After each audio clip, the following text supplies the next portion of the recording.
examined this. He has put 3 false ballots there. Alright?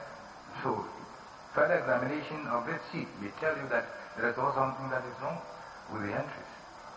But the point that we should make is that the two of them cannot live together. When you see the same figure in C1 and C6, almost invariably, the two of them cannot live together. This is the point that my lord, we're trying to make. So, what it means in reality, okay, if I may continue, what it means is, see, you have a situation where you have the same figure in C1, the same figure in C3, and the same figure in the total vote count. It means one of two things. Either all the people were biometrically verified, or none of them was biometrically verified. It's an either-or situation. That is what it means.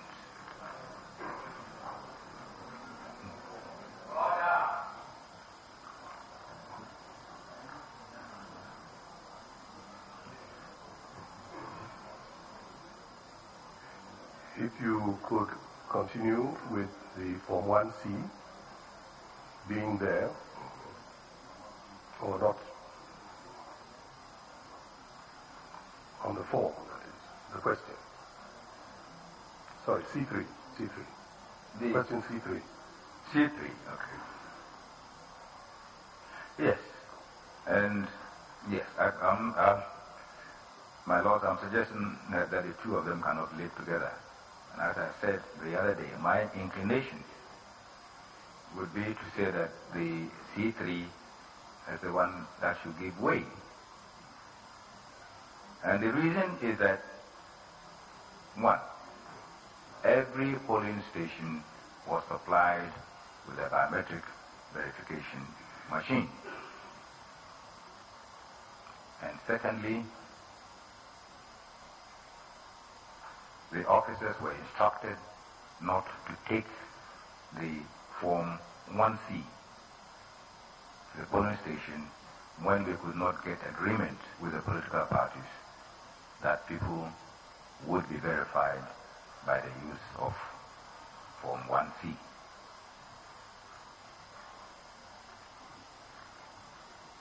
I think also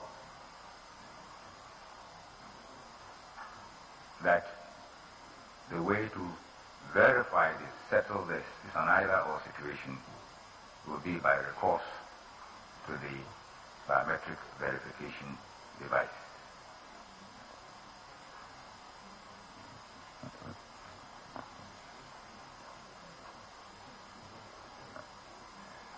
Now,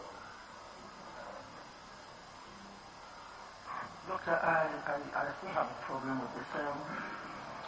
If this paper has been put in to indicate that some people in the polling station voted without biometric verification, your answer, you are trying to explain that situation by this either-or situation. But it doesn't really, you have not been able to explain why, if it is putting us in a situation of overvoting. No. We still don't get your answer to that. No, that is a different issue altogether. What I'm explaining here, you have the same figure occurring 3 times. I understand. That's what I understand. Yeah. So My that Lord. one, Yeah. you are saying that it is possible that the C3 only shows that they lifted it from C1. It's possible. Yeah. So there was either a situation where they all voted without biometric verification, or they all voted with verification. But I want to find out because if you take the 156 out, as you rightly said, you get 228. Yeah. That is over the number of votes that was supposed to have been found in the... Yeah. My Lord, we will come to the overvote. No, I want to... Yes, I want okay. to All right. I'm saying that if it is, you are satisfied that no other errors have been committed, that there will be an excess of votes. Excuse me? There will be an excess of votes. Okay. There would be an excess of votes. Yes. I'm saying, the point that I'm making for the time being is that when you have this figure occurring 3 times, in C1, in C3, and as the total votes, it means either all the persons were verified or none of them were verified. That one is Biometric. Okay, yes. As to the overvote, there will be an excess. I think I'm not too clear in my own mind what the connotation of overvote is. So at this time, I will not, I think it's something that is subject to that clarification. No, but you are the boss. No, well, yes. All right.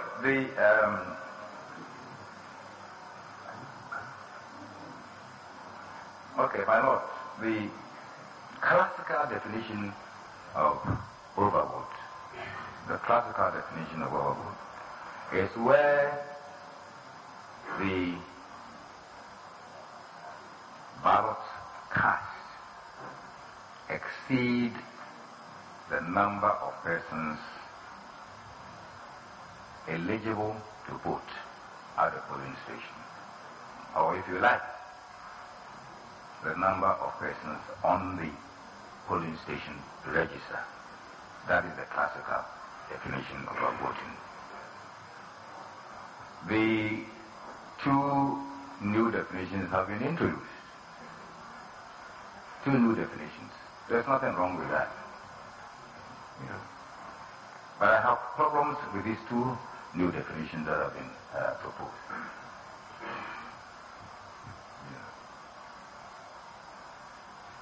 And the problem I have with both definitions is that they limit themselves exclusively to what is on the face of the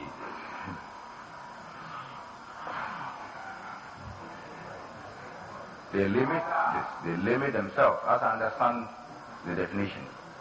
Definition by? Well, by the petitioners. By the petitioners. They have offered two definitions of overvoting. One, where the number of ballots exceed issued or cast exceed the number of voters as indicated on the face of the pink sheet. That is the definition. Doctor, yes. See, we are dealing all this while we are dealing with the pink sheet. In one breath, the pink sheet is your reference. The pink sheet is your reference point. So in this case, just let's limit us. I heard you say it's an excess of voting or something. Excess votes. I said when you see there will be an excess of voting, but yes. it will not be an over voting. Well, it's clear how you call it. This definition. I said that the reason why I have problem with this definition is that it limits itself exclusively to what is on the face of the register. What if what is on the face of the register is wrong, as we have seen? On the face of the pink sheet. Yes. Before and you were giving us the problems with the two new definitions of overvoting. Yes. Can you finish the problems associated with the two definitions? Yeah. Well, yes, I have said I have a general problem with any definition of overvoting that limits itself exclusively to what is on the face of the pink sheet. Because what is on the face of the pink sheet may Can be we wrong. have some quiet in the courtroom, please? We want to listen to the witness and no other person. That is very crucial. My Lord, we have just seen an instance where on the face of the pink sheet, the presiding officer said he was given 4 votes. Whereas in fact, upon closer scrutiny, he was given 325 votes. You know, so any definition of overvoting that limits itself to what is on the pink suggests to me, personally, that you are saying, so to speak, that the face of the pink sheet never errs. But there may be an error on the face of the pink sheet. If there's an error on the face of the pink sheet, it can be corrected by reference to the register itself. So my problem is that this definition does not make any reference whatsoever to the register, which is the base document for the conduct of the election.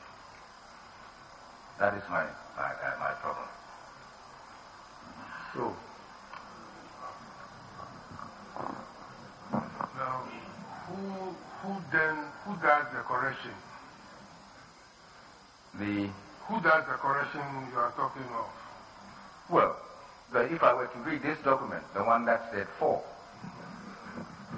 all right, and you're given the serial range of numbers, who suggests that it's been given, yes, 325, and has actually conducted an election involving 198 people, then I'll be inclined to take the 325 as the correct representation and not a 4.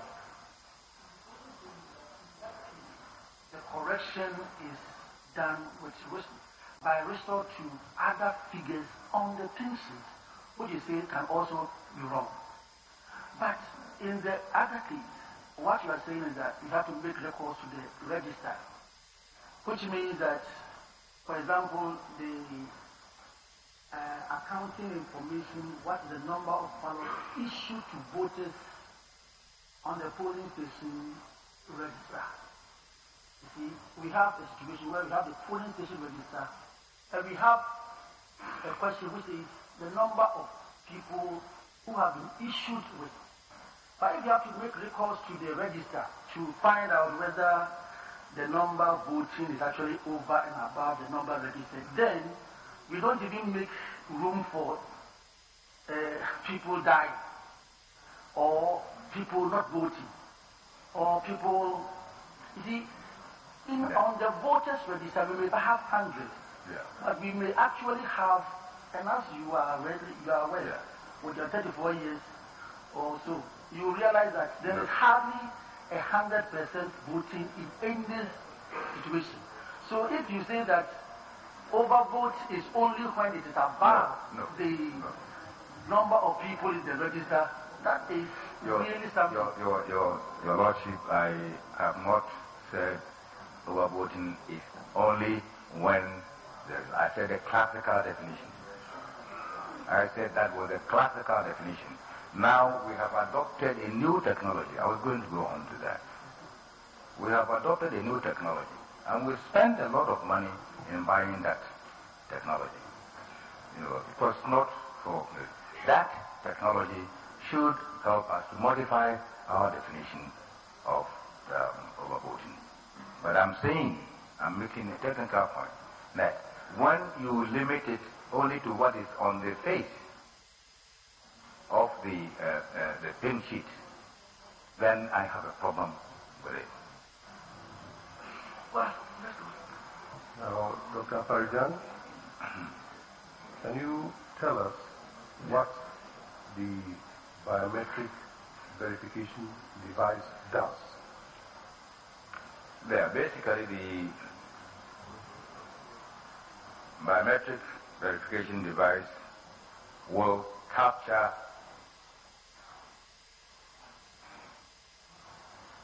polling station code where you are voting at,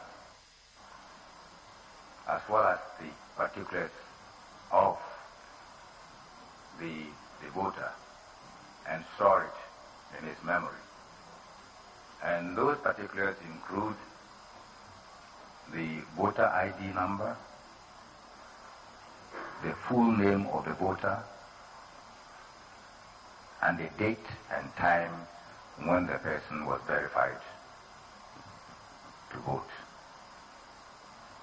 Basically, that's what information that we find in the biometric verification device. Any reference to where the machine is being used?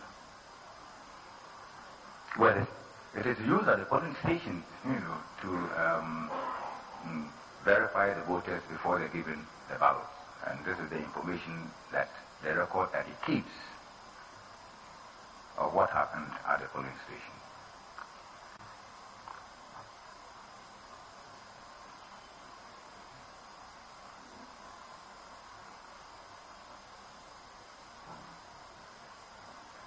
Now, you heard the evidence of Dr. Baumia on the 17th of April, where he says the evidence of non-verification is on the face of the pink sheets.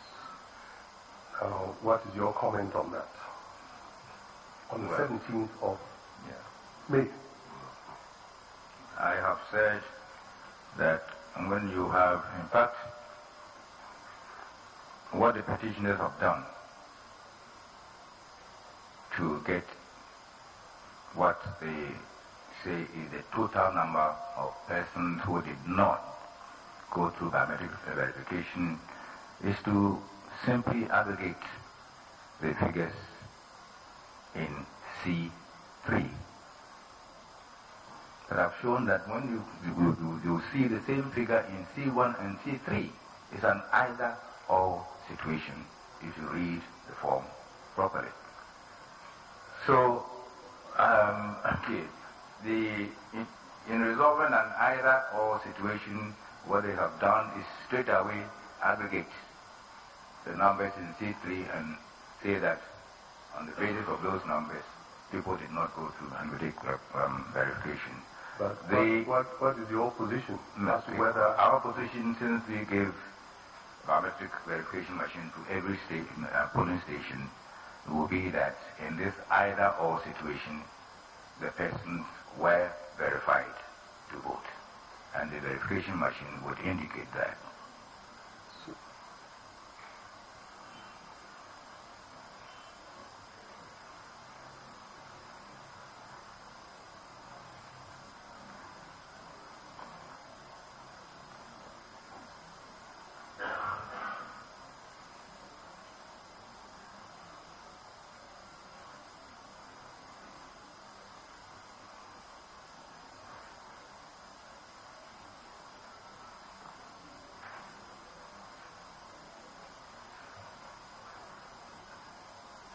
So, Dr. Farjan, in the light of this, did you do anything in this regard? Well, yes, my lord. First of all, let me say that My lord, it's a leading question. The witness has not said that he did anything. And I think that the question is leading.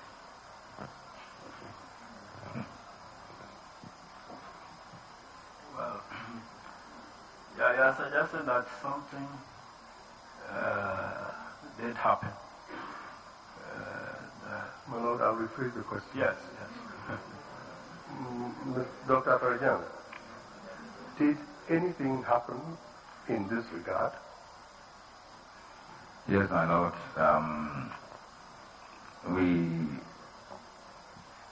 As I was saying, we don't keep the biometric verification machines at our head office in Accra. So when looking at this situation, we called for the biometric verification machine used at this particular polling station. My lord.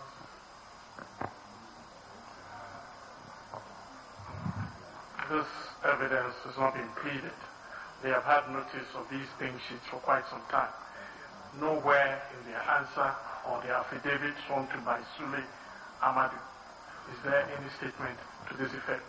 He has given quite a lot of evidence on matters that have not been pleaded at all. And the current evidence is material, and we object to it.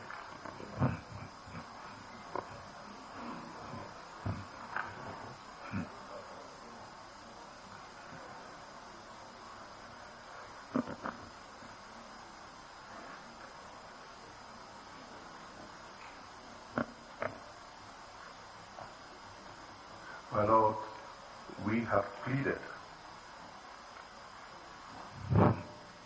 that in paragraph 15 of our second amended answer to the second amended petition, 15, my lords. The second respondent, if I may read, denies paragraph A, 15, 1-5. The second amended answer filed on 3rd of April.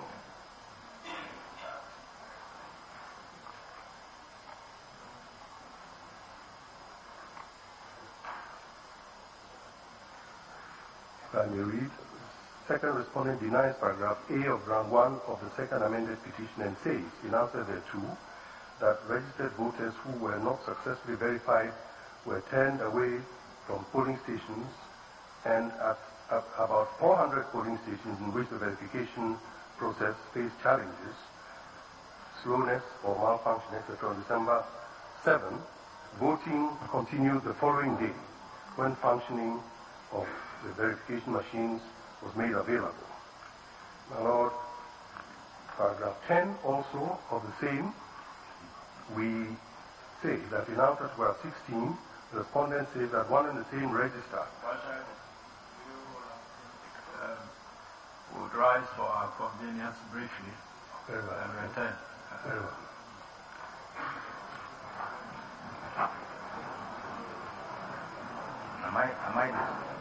Am I the judge?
News is topical.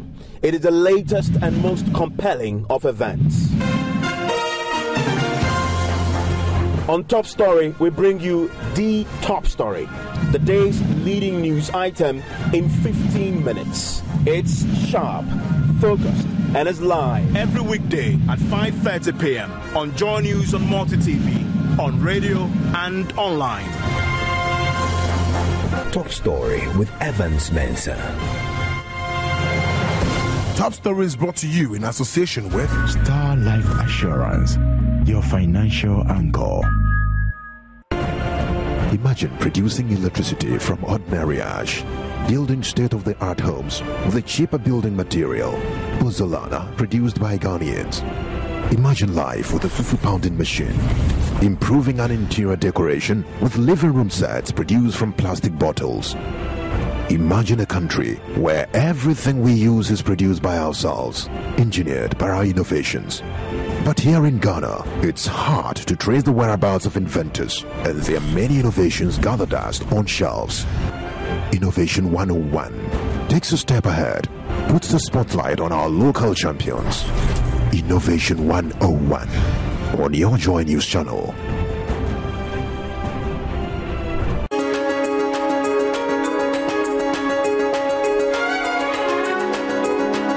If ever there was an opportunity to resolve the power challenges facing Ghana, it would lie with the substantial gas deposits offshore. But 3 years after first oil, there is still no gas. When will Ghanaian power plants begin to benefit from what is perhaps our most valuable resource? In 2010, there was talk about the gas project. I recall that. After all, you found oil, you found gas at the same time. They brought the oil into production. Why is the gas behind schedule so much? I think there is no specific people can tell you what day the gas will come here. There's no such kind of information to any people. So that must be frustrating for you. Of course. Ghana doesn't produce enough power, period. It needs to produce more power. But they are not coming. Because they don't want to come, because if they produce power and give it to you, you lose, you throw half of it away. No. But you can't. We don't do that. But now we are reducing the losses. Okay, so they should have confidence in us. We are paying for power, but we are paying less than it costs to get the power. How can you even run, something like that? It's hard to believe. It really is hard to believe, and it's hard to believe that as a country we will get what we want if we behave this way. What would you like to see happen more? I mean, really, we are living in darkness all the time. I think we've got to get over this issue of the chicken and egg, and we've got to bite the bullet. This and every Saturday at 7 p.m. on Joy News, only on Multi TV. Hello, most of you call me Tarzan, but of course that's not my name. My name is Tarzan. I've been involved in Ghana's public life for 25 years now. For 20 of those years, I have given my own views on how the governance of this country has gone. I've done so primarily in the columns of newspapers. The premise was that I should be able to sound off my opinion, but also provide a good informed basis from which you either agree or disagree with my opinion. My opinions will be backed by the input of experts. Tarzan's Take. Joy News on Multi TV. I think whatever you're doing, make a date with us. If you don't have a digibox, buy one. If you can't afford to buy one, become friendly with somebody who has one, because it'll be exciting. Tarzan's Take. Join us. It's a new way of making it. Tarzan's Take. Sundays 7 to 8 p.m.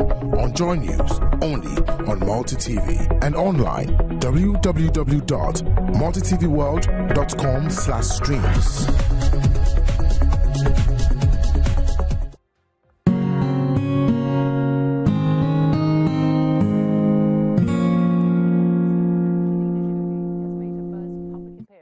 Revealing that she had had a double mastectomy because of her high risk of getting breast cancer. She was with her fiancé, Brad Pitt, for the premiere of his latest film in Britain. Our entertainment correspondent, Lizo Mazimba, caught up with the couple in London's Leicester Square. This was Brad and Angelina's first public appearance since she revealed she'd had a double mastectomy earlier this year. She made the decision because she carries a gene which gave her a high risk of developing breast cancer. And last night, she spoke about the public's reaction. I've been very happy just to see the discussion about women's health expanded, and that means the world to me. And after losing my mom to these issues, I'm very grateful for it, and I've been very moved by the kind of support from people. It's the bravest thing to me. I get a little emotional about it because of just the act itself, what she did for our family, and then telling her story to others, and what it's mean to others has really surprised me. She's a very special woman. secretary here says you were his best investigator when you were at the UN. Brad Pitt is here promoting his latest film, World War Z. Set in the aftermath of an apocalyptic event, he plays a worker with the United Nations. And of course, Angelina Jolie's work as a UN Special Envoy has helped make her one of Hollywood's most respected celebrities. In March, she undertook a trip to the Democratic Republic of Congo with the Foreign Secretary, even though, unknown to all, she was undergoing a series of operations. Many will see Angelina coming here today as underlining a message, but despite what has been a far from easy year, she has no intention of allowing that to change or affect the other areas of her life. Lisa Mazimba, BBC News, London's Leicester Square.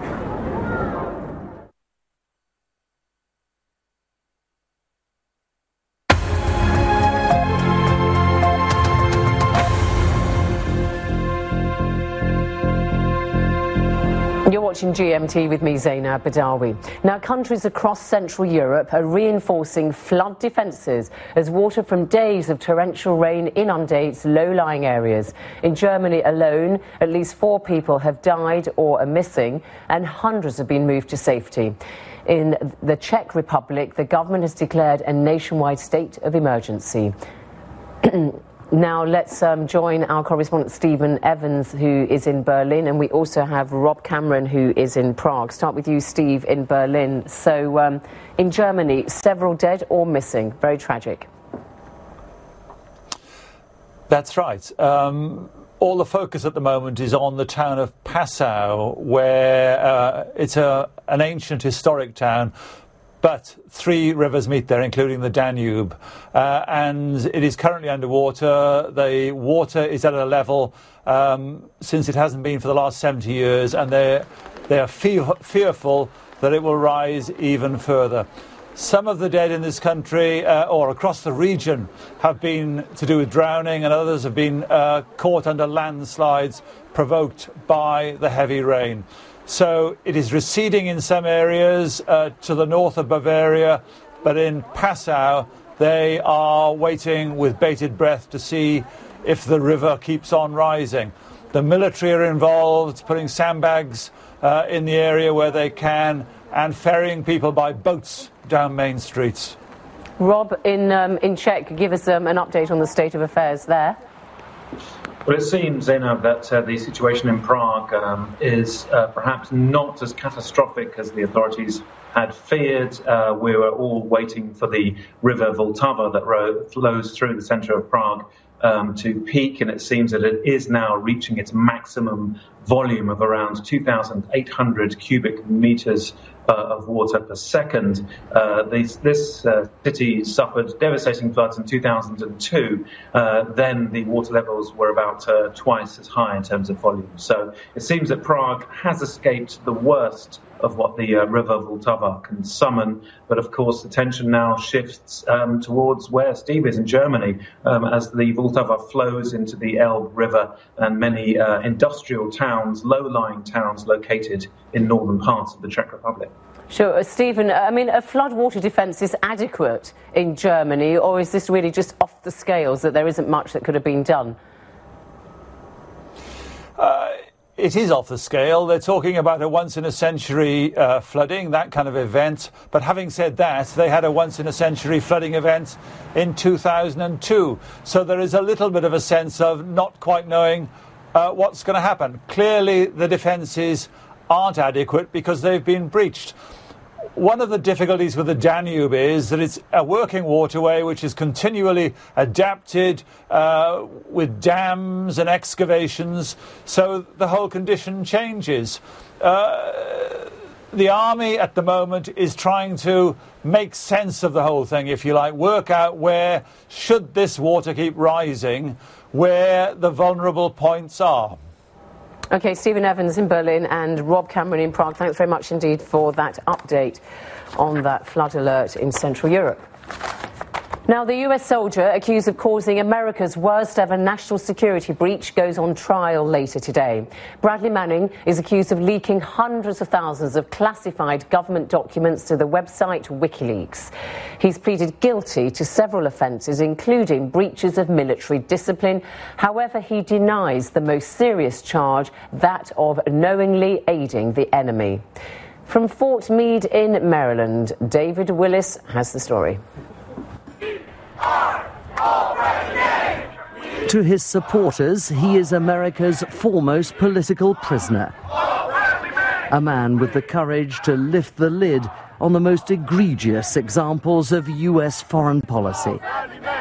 Hey, Obama, set him free! Bradley Manning speaks for me! But at a time when the Obama administration is being criticized for what some see as its heavy-handed approach to safeguarding the nation's secrets, he's also a lightning rod.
With the further and better particulars provided by the petitioners, following the orders of this Honorable Court dated February 5 and 7, 2013, the second respondent made an examination and analysis of its records, in particular the statements of poll and declaration of results for the office of President's sheet for the polling stations listed, particulars supplied by the petitioner, which the second respondent found to be less than 11,916 claimed by the petitioners. The analysis confirmed that no voters were allowed to vote without verification at any polling station. Lord, so we have pleaded this fact that every person was verified. Lord, we plead facts, we don't plead evidence. By the DVD machines. Lord, we even attached a list of the DVD machines that were given to each polling station in the verifying affidavit to an earlier version of the petition. But my Lord, in view of Mr. Addison's argument that the amended petition falls to the bottom of the sea, we have chosen not to rely on that earlier document to avoid any dispute. We are relying on our pleadings.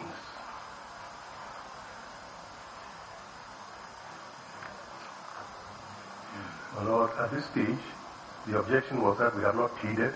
We have pleaded, and if there are further objections at a later stage, I trust that I'll be able to respond. But at the moment, he's just saying that we have not pleaded, and my Lord, I pointed out the points that there's the pleading that we made, my Lord. My Lord, with your leave, I don't think leather counsel quite got my objection. My objection was that the evidence being led that a different number appears on the BVD has not been pleaded. He has just read their pleadings. They said on analysis of the pink sheets, they came to a contrary view. They never stated anywhere that there was a conflict in the BVD machine, which is what the witness is trying to do today. Nowhere is there any mention of the BVD. That is the objection we are taking.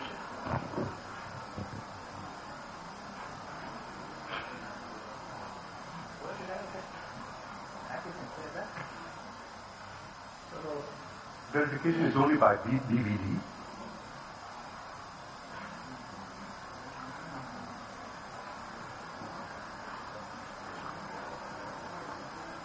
And besides,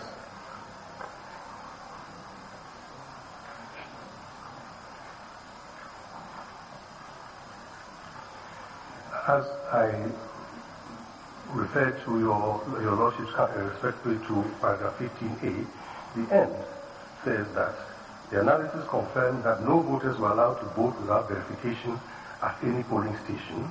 The decision was taken at the insistence of the NPP that at each polling station, every person should be biometrically verified before being allowed to vote.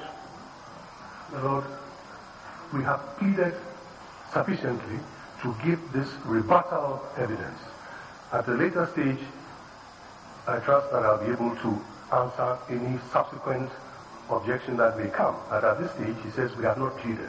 We have pleaded sufficiently in what we have referred to, my lords. We even referred to what happened when the machines broke down and the voting was, we pleaded that, was postponed for another day. Which machines? The DVD machines, obviously.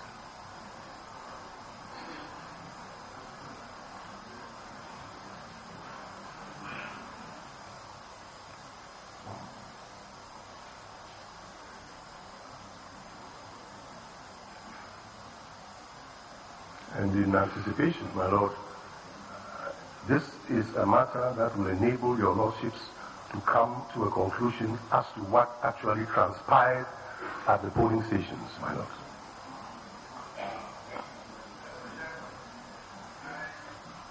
Thought you asked the witness what he did in this particular instance. That is so. And he said, if I recall him right, he said they don't keep the biometric machines in Accra. And so he called, in this respect, I called for the machine. Then the objection came. Yeah. Is that what it is? The objection was that we are not pleaded.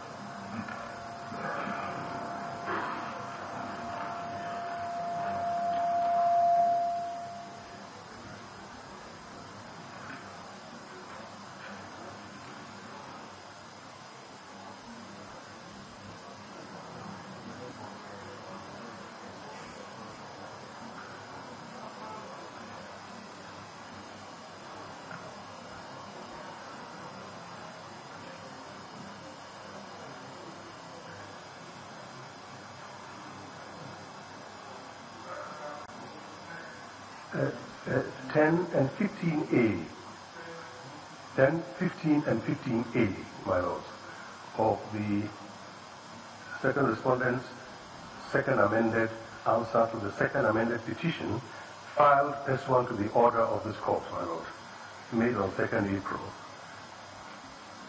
And my lords, it was filed on 3rd of April, 2013. 3rd of April, your ladyship. Second respondent's second amended answer to the second amended petition, filed pursuant to the order of this court made on April 2nd.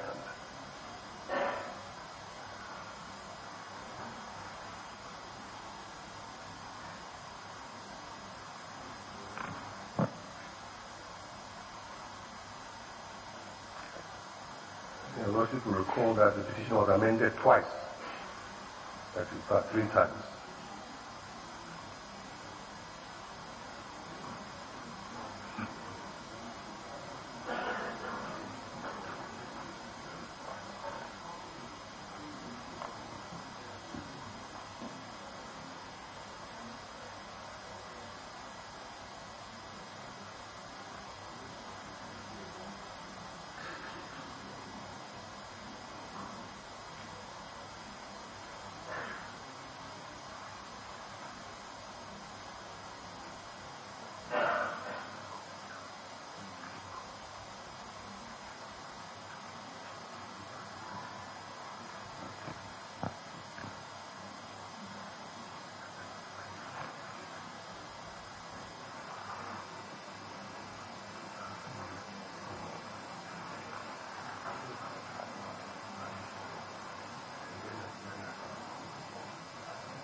The ruling. By majority of 7 to 2, Doche and Bafoboni JJSC dissenting, the objection is overruled. We are grateful to your lordships.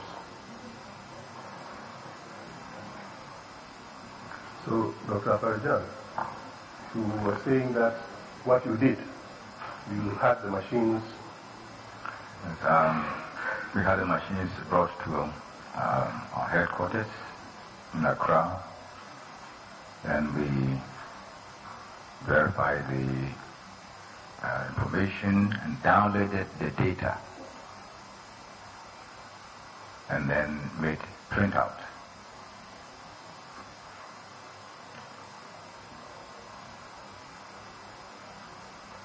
A printout of the information on the biometric verification machine.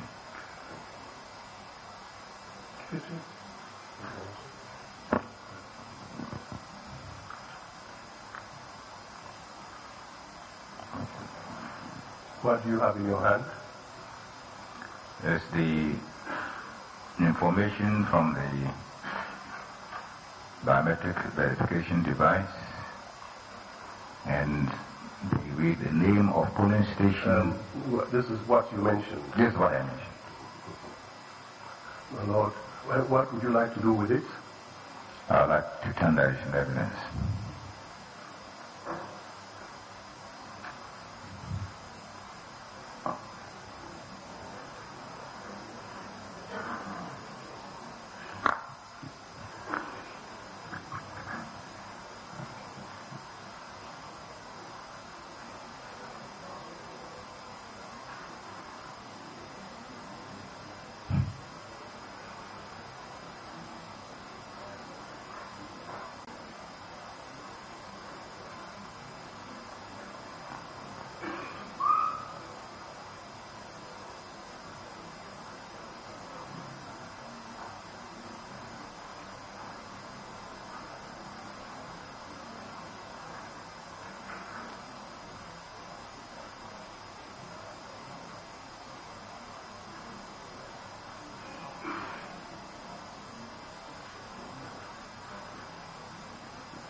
We object to the tendering of this document. Because this is a document that can be produced by anybody. There's nothing on the face of this document which shows that it is an original that comes from a particular DVD machine. In any event, this evidence takes the petitioners by surprise. We have stated our full case. We have filed our affidavit to which we attached a number of pink sheets pursuant to the order of this court dated 2nd April 2013. The second respondent has had the opportunity to controvert the issues raised in our pleadings and affidavit. Nowhere in its response was there any statement that DVD machines have been recalled from various parts of the country and that they were going to tender printouts from these machines to contradict the information provided by the petitioners. My lords, more importantly, these matters were not put to our witness when he was in the box, and therefore they are trying to conduct an entirely new case behind our backs. Again, it violates the order of this court of 2nd April. They have not attached it to their affidavit, neither is there any indication of it in their affidavit.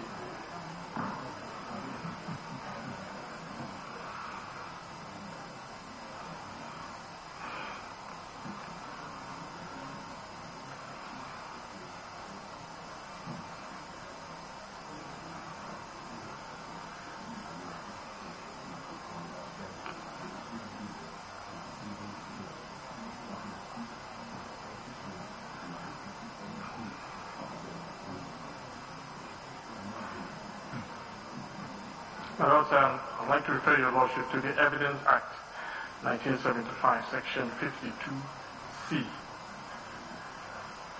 And it provides that the court may exclude relevant evidence if the probative value of the evidence is substantially outweighed by C, the risk in a civil action where a stay is not possible or appropriate, that the admission of the evidence will unfairly surprise a party who has not had reasonable grounds to anticipate that the evidence will be offered.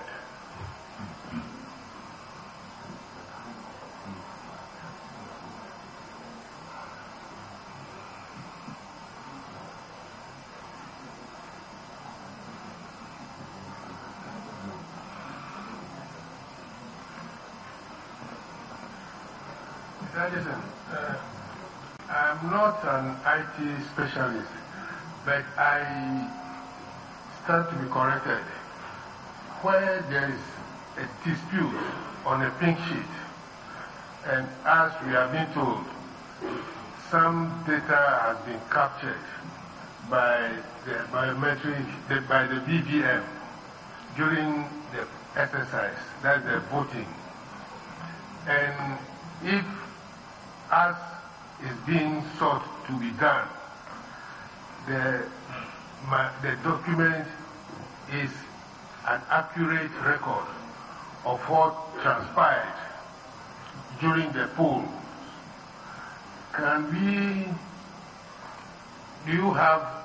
do we have the expertise to be sure that the machine, the data captured by the machine is correct? Because in these matters, that is why I believe Ghana opted for the BVM. And we cannot just throw it off like that.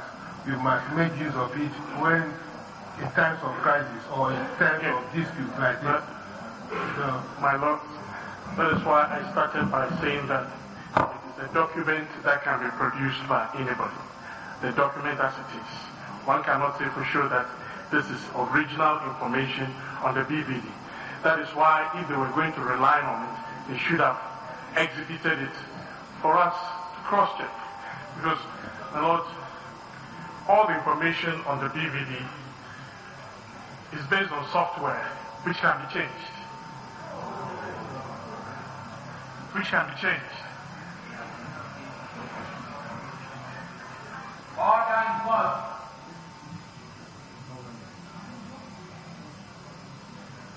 My Lords, I have here the Biometric voter registration kit, user manual. This is done by the Electoral Commission, where it says here at page 12 that the Biometric voter registration kit system software is a computer software designed to manage all operations of the laptop and provide a platform for running the voter registration applications. So, my Lord, there is a software which the EC has.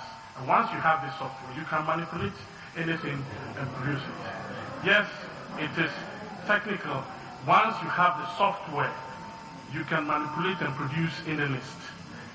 My Lords, we have a pink sheet on which there is information provided by the presiding officer on behalf of the EC. It is so crucial if they dispute those figures. They should have brought these things in their affidavit so we can contradict it. But to produce this thing at this time, I say this is coming from a particular, are they going to do that for the 11,842 polling stations? Or are they just producing one? We have closed our case.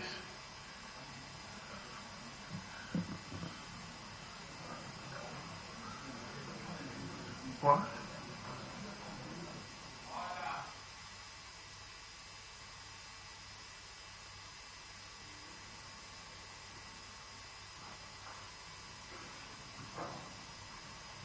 My Lord, I would first wish to say that there is a distinction between admissibility of a document and the weight to be attached to it. And much of what my learned friend said goes to weight, not to admissibility of the document. My Lord, secondly, surprise? There is no surprise. When they were saying that people were not biometrically verified, what did they mean other than verified by the machine? So there is no surprise. They know their machine is there, and they are saying it was not used.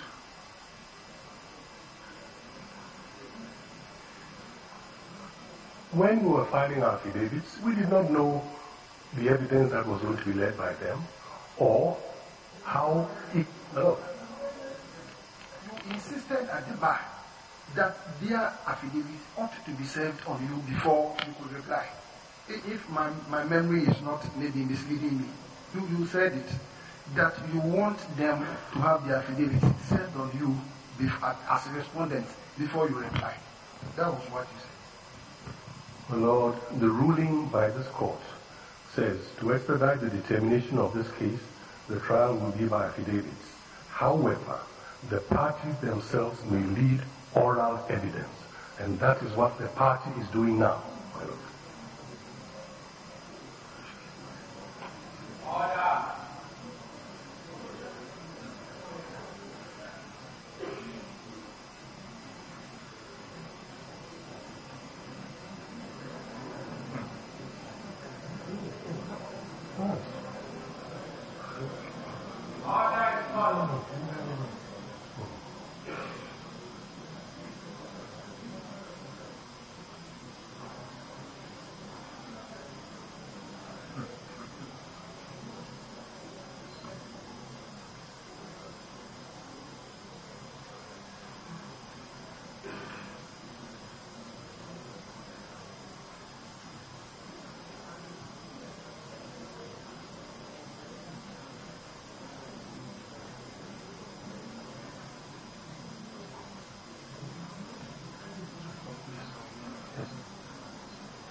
My Lord, your Lordship will recall that we tried to tender documents when Dr. Baumia was in the witness box. And at some stage, we withdrew the attempt to tender those documents. And I'm quoting Mr. Anderson, my learned friend, on the 25th, Mr. Addison, 25th April. My Lord, this is their document. We should wait and tender it through their witness. This witness cannot answer on this written or on the document. It is their document, not our document. We have exhibited our document. He submitted that we should tender our document through our own witness, my Lord. Mr. Petition, you know very well that that statement does not give you the license to tender any type of document. No. It will be subject to the normal rules of admissibility. That is so. And the rules of laying a proper foundation, as we were reminded. So it doesn't give you a license to tender any type of document? I did not cite it as a license, my Lord. I cited it as part of the arguments in support. My Lord,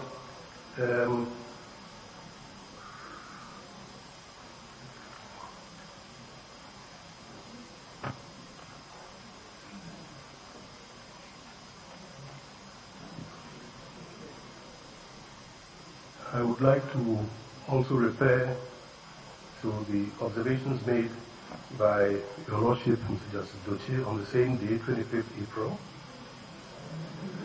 where in the latter part, now the witness in the box is not an official of the, and I'm quoting, my lords, is not an official of the Electoral Commission, so he cannot answer some questions on your exhibits. You will have the day when you will tender all the documents that you want to tender, subject to your pleadings, unquote. My lords, we have pleaded that the voters were verified at the polling stations in answer to their allegation that they were not verified. Not verified by what? By the machines. So on that pleading, it is there.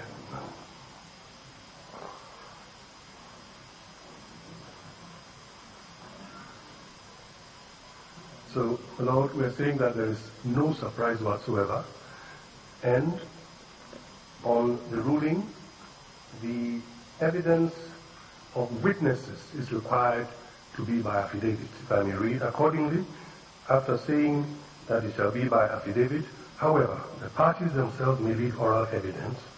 Oral evidence by other persons may be allowed where compelling reasons therefore are given. Accordingly, petitioners should file the affidavits of their witnesses. If Dr. Baumian chose to file his as a party, that is his decision. They propose to rely on in proof of their case. The respondents should likewise file the affidavits of their witnesses within 5 days from service upon them of the petitioners' said affidavits of their witnesses. And at that stage, 5 days later, we did not know the evidence that was to be given for which we would be required to give rebuttal evidence, my lord. So,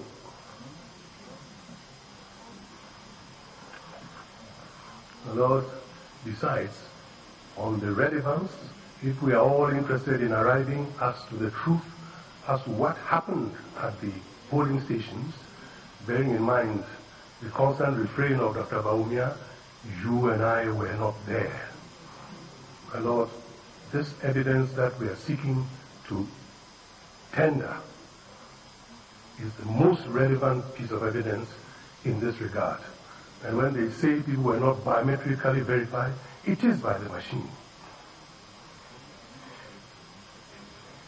If your lordships think it's necessary, we will bring the necessary equipment here to demonstrate the downloading and the working of the equipment. But I would say that from the evidence that the party has given and the foundation he has laid to rebut the evidence given by Dr. Baumia and the position we have taken supported by our pleadings, this objection is without merit and should be overruled, my lord.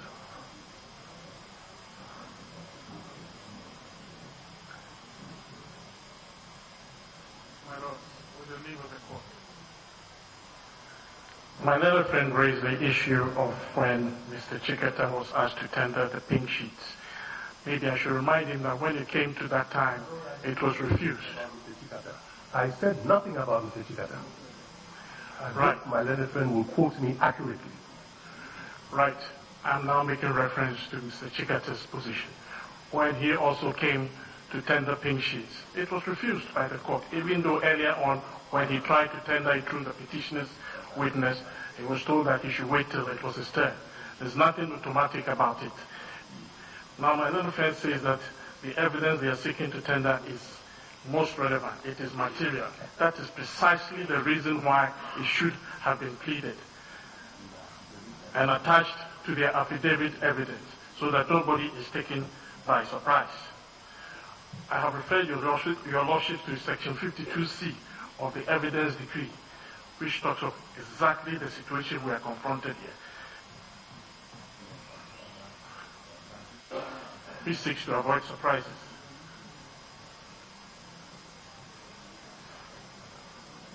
And my learned friend also quoted a statement by Justice Duche, which ended by saying, subject to your pleadings. I think that was the most important statement. Clearly, these things are not pleaded, and it should be refused.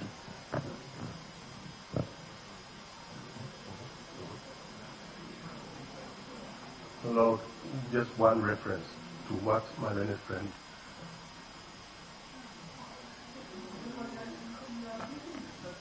practice.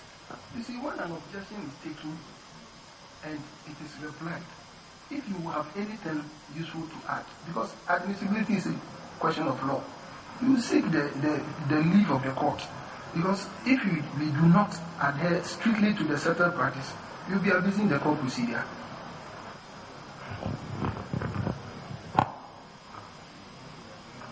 Well, abusing the court process by the submission of? If you reply without leave of the court, okay, I'm sorry. then he can also get up because he was taking the objection. I apologize in that case, no problem. I'm seeking leave to make one observation. Order!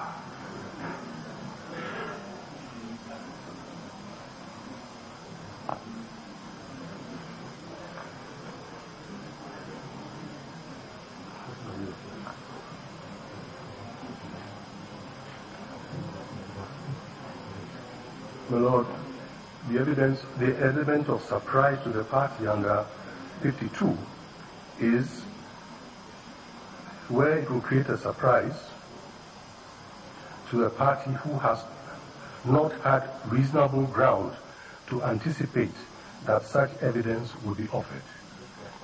If we are talking about verification by BVD, and we are claiming that there was no verification by BVD, and we say everybody was verified, so much so that even when some people could not be verified, the election was postponed for another day. My Lord, there's no evidence of surprise. No surprise whatsoever.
By 7 to 2, majority Atuguba and Kotobanfu JJSC dissenting, the objection is sustained.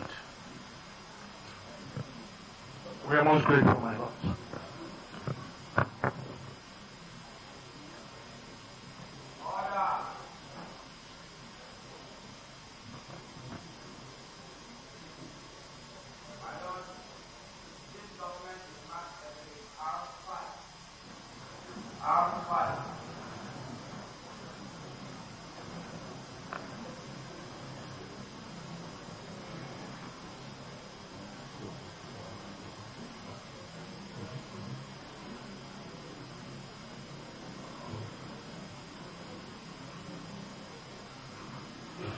So, Dr. Rajan, we will go to the question of annulments, the annulments that the petitioners mentioned in their affidavit.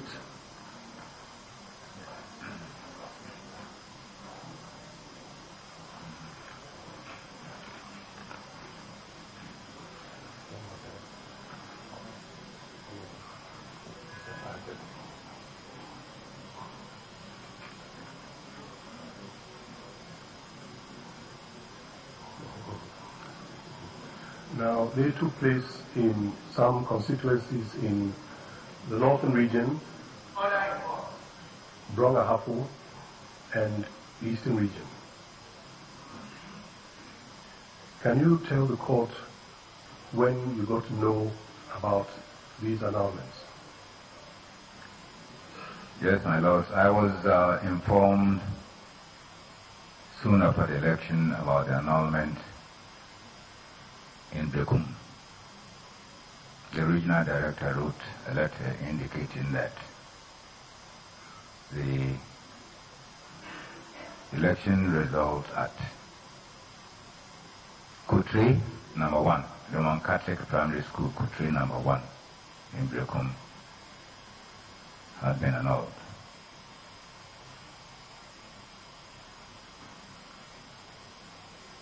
How about the others? The others I did not know about until the petitioners submitted their affidavit.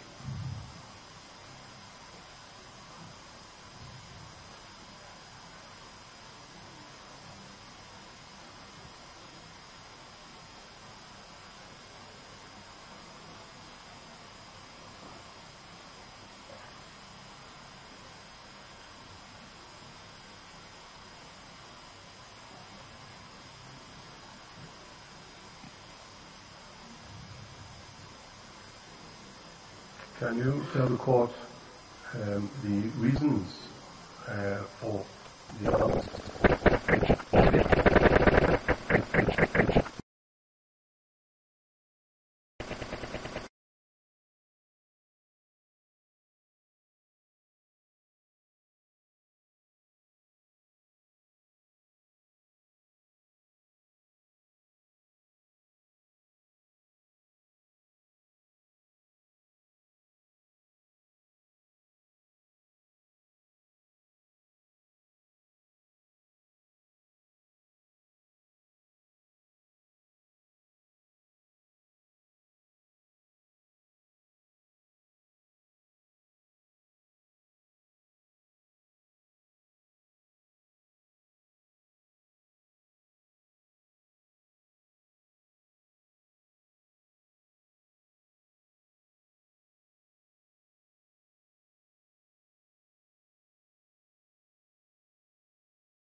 recall whether it was in the petition or not?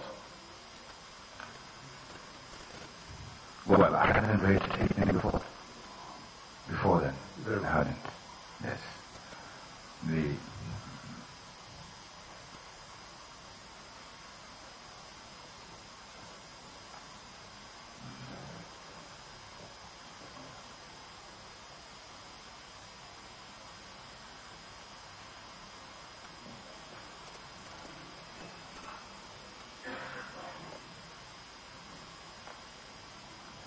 Now, can you tell the court what was involved? How many votes were involved in those polling stations?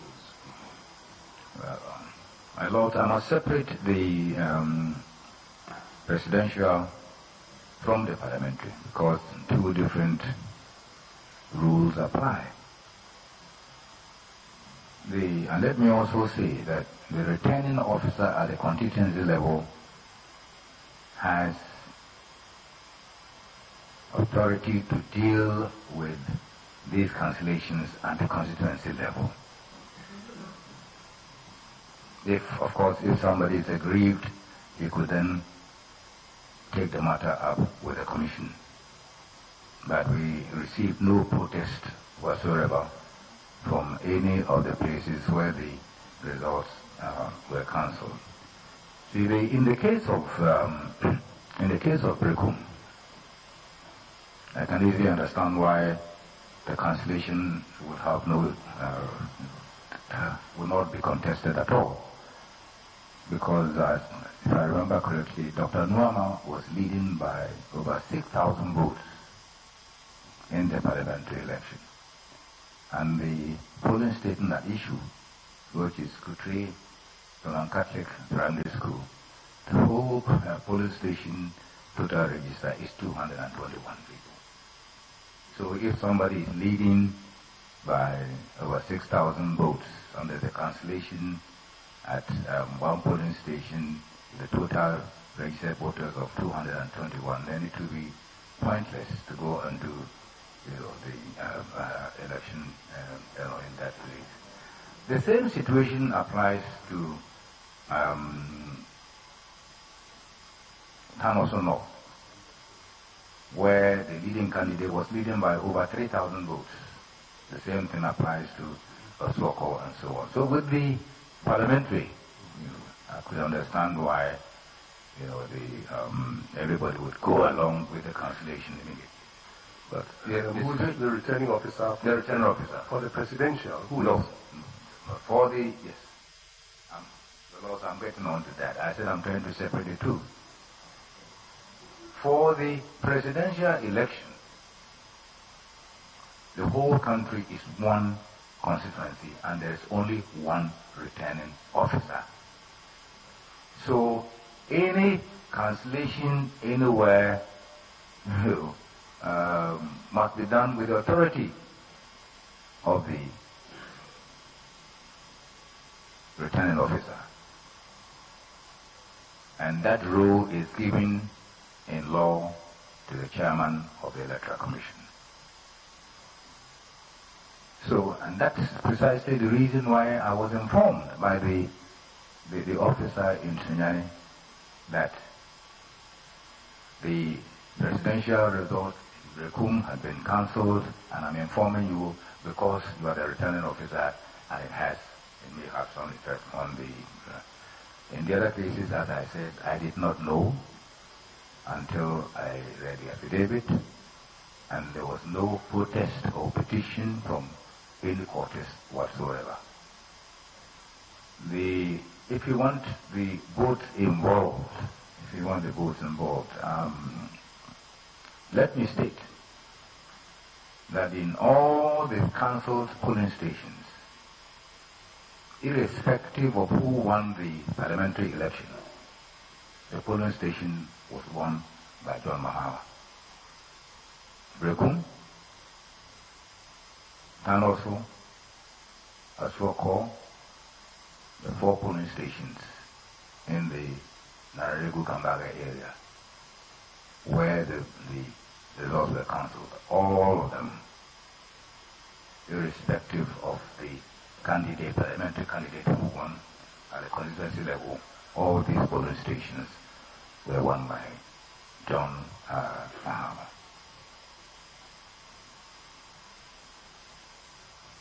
So, okay, yes, so, my Lord, even if they had been reported to us, we would not have rerun the election.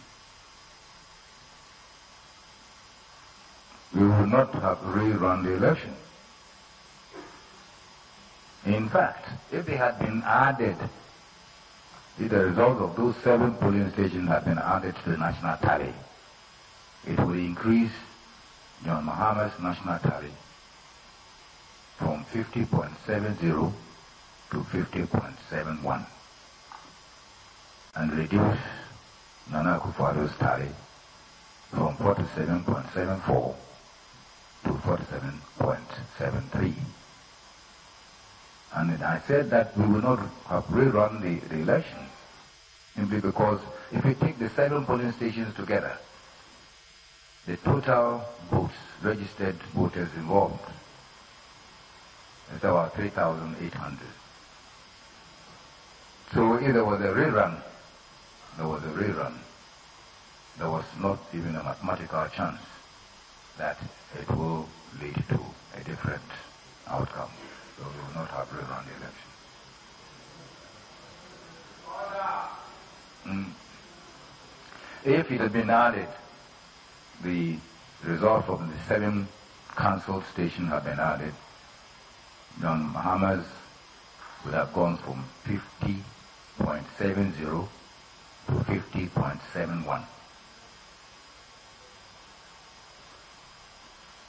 And Nanado's would have reduced from 47.74 to 47.73. On the other hand, assuming that we rerun the election, I said it with my point, and assumed that all the other candidates got 0, but the NPP candidate got 100% victory at every polling station, it was still not lead to a different result. So even if we had been informed, we would not have rerun the election.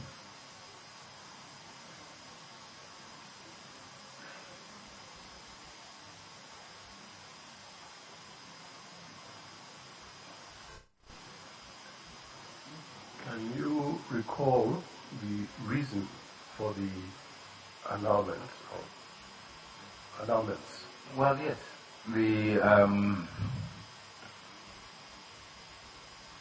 The complaint was that the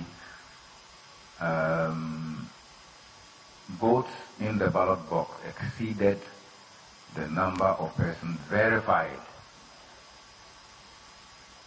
by a certain number. It differs. In Brekum, I believe it was about 8.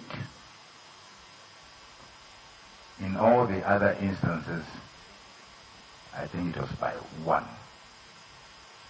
All the other instances by 1. In Brekum, it was about 8. But in all the other situations, it was by 1.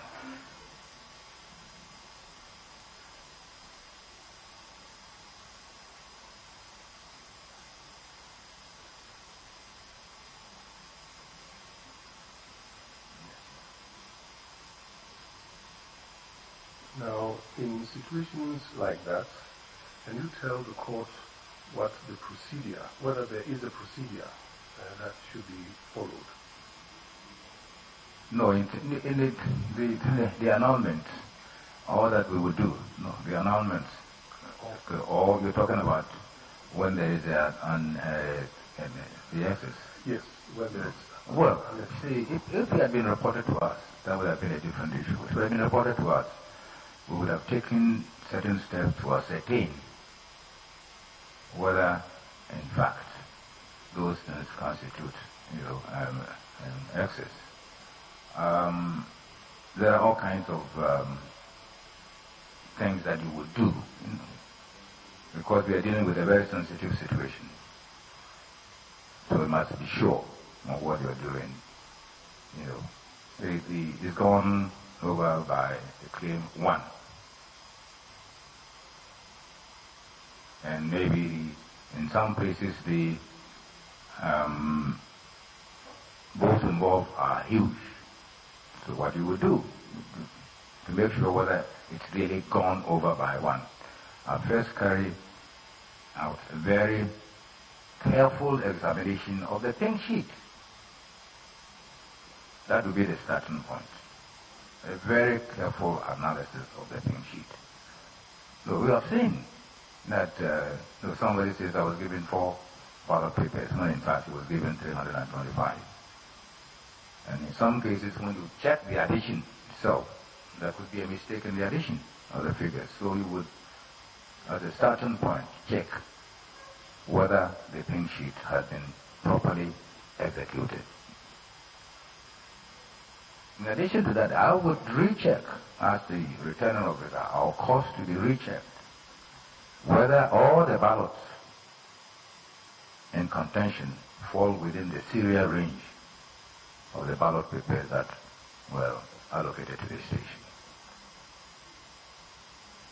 I would also call a recheck of whether every ballot paper in contention has the validating stamp of the polling station. And then, because our law says that when you vote, your name must be ticked, I would cause a count. Ticked? Yeah. Ticked where? In the register. And name must be ticked in the register. I would cause a count of the ticks in the register. And all these things will have to be done before I take a decision on what to do.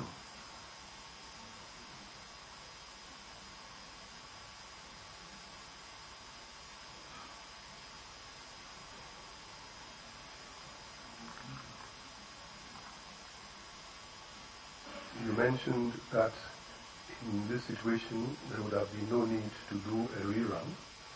Can you give, you said so? Yes.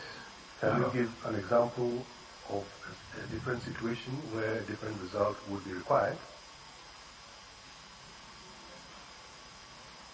Well, we've done it before in this country,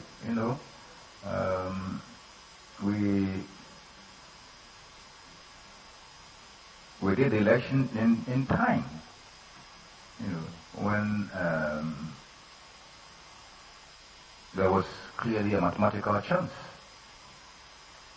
that the result could change.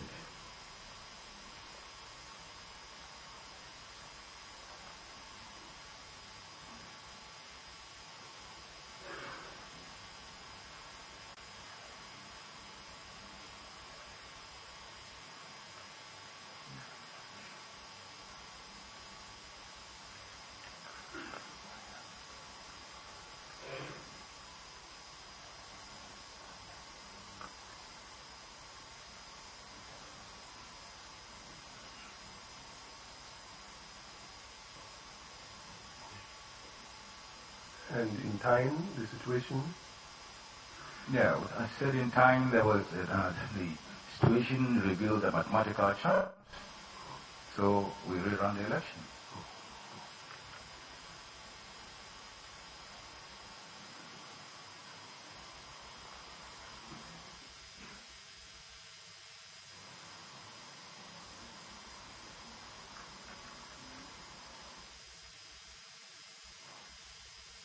Now, Dr. Farajan, I'll turn to duplicate serial numbers.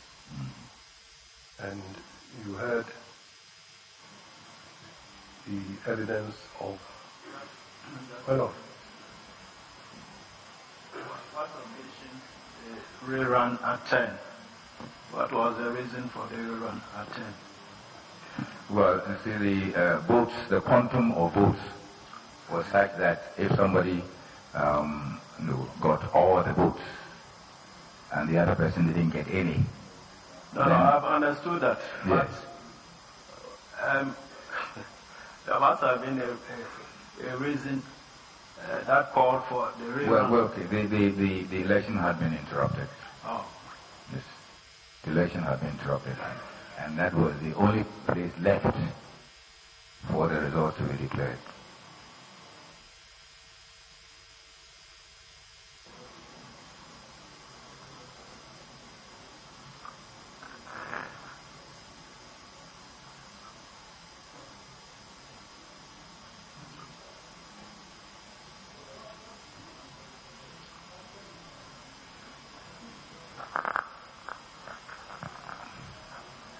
Well,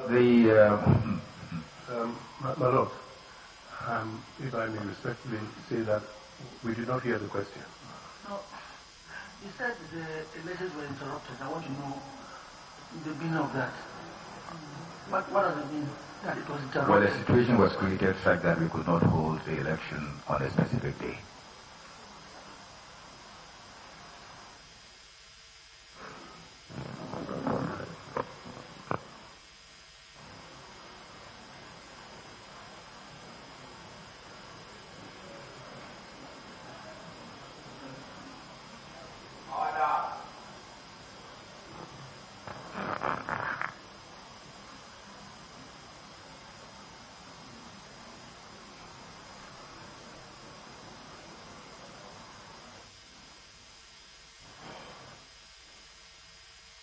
Lord, I was going to go on to another subject, but I don't know whether the time...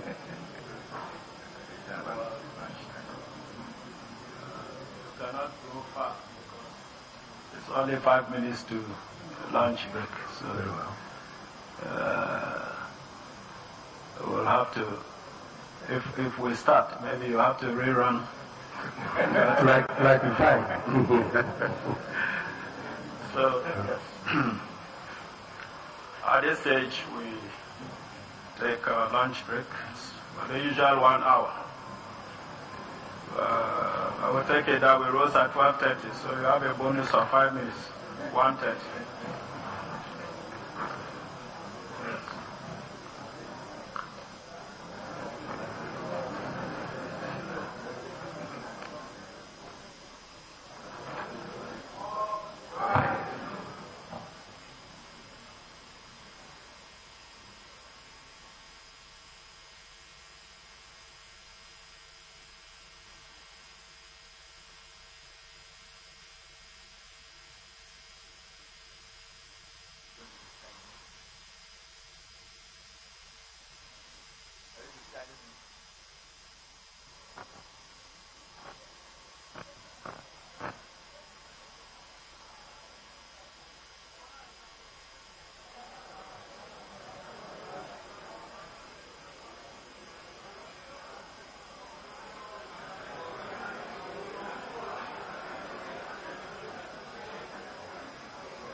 the pink sheets, beg your pardon.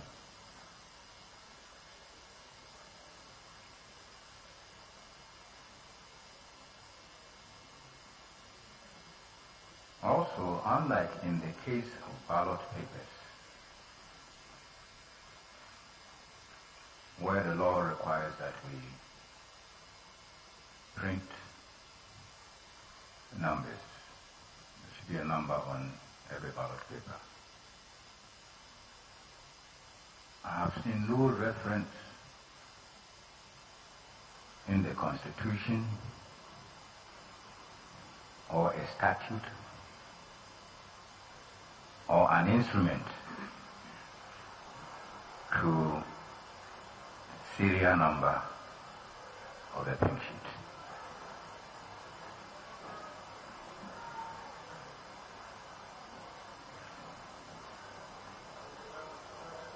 The serial number is important only to the extent that it allows us to keep count of the number of pink sheets produced.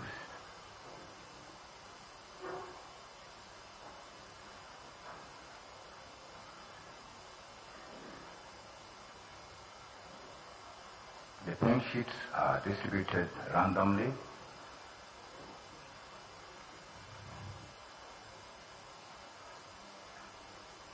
and the serial number printed on the pink sheet has absolutely no relevance to the compilation and declaration of results. We identify our polling stations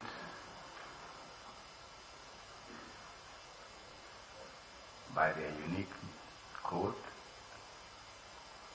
and by their name.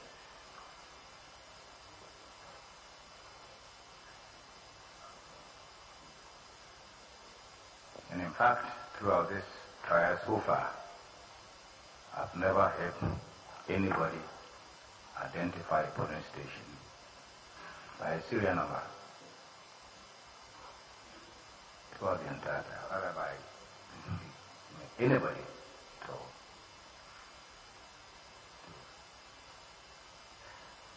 So, if two polling stations have the same serial number,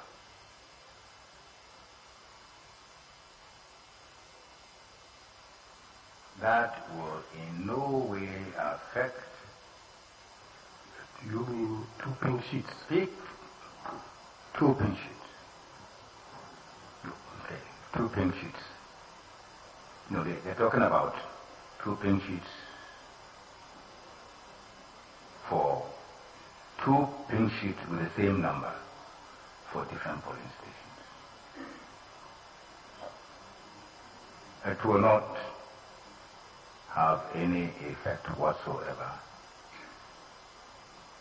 on the validity of the votes cast. Why? One, each of the two polling stations will have a different code and a different name. There will be two different presiding officers.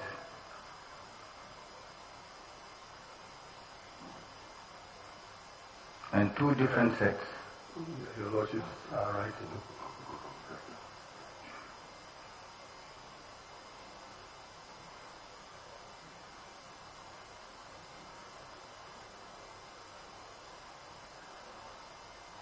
So, be two different sets of officials.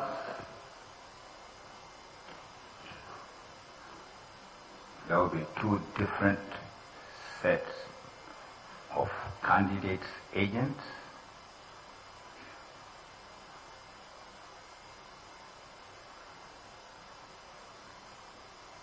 And there will be two different results entirely. So I see no problem.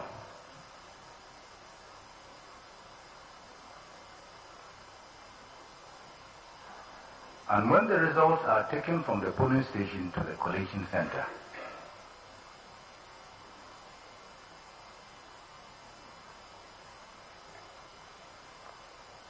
they are dealt with on the basis of polling station codes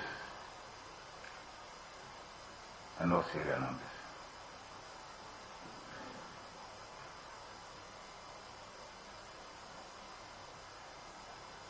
So I do not see the basis for the allegations surrounding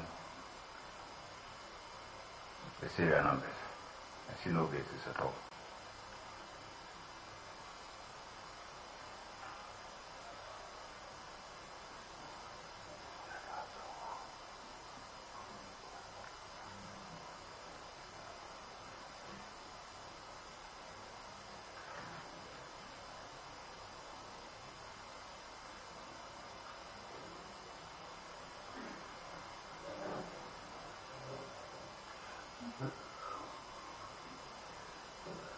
Now, Dr. Farjan, let's turn to the 22 polling stations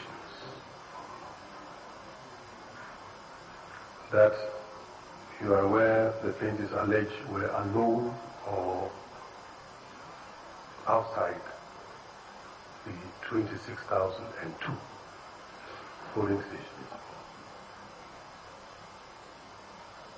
My lords, I think the description of this group of polling stations, has been changing.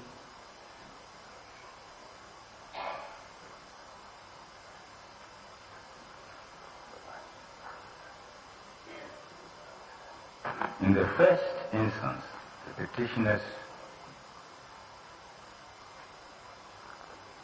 talked about extra polling stations, which meant that they were additional to the 26,002 polling stations that everybody knew to be the number of polling stations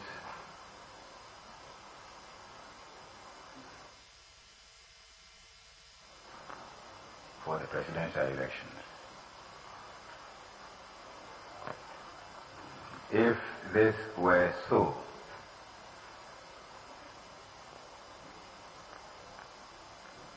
the election results would have been collated on the basis of 26,002 plus. As the number remains now 22 polling stations.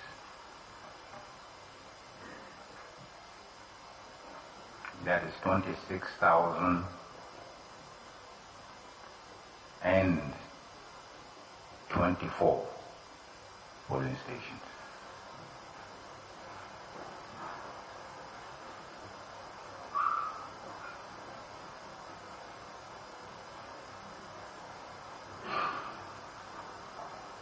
We have always maintained that the results were collated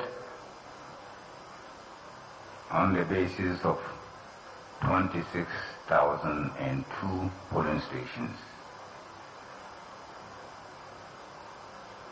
And nobody has shown anything to the contrary.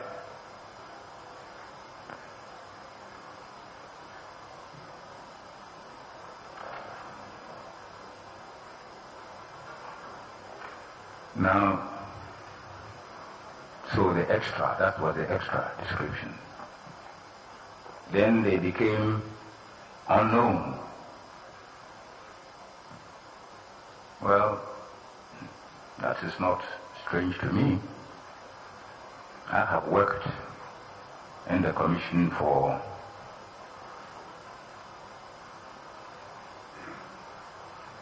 a long time. Not 34 years though.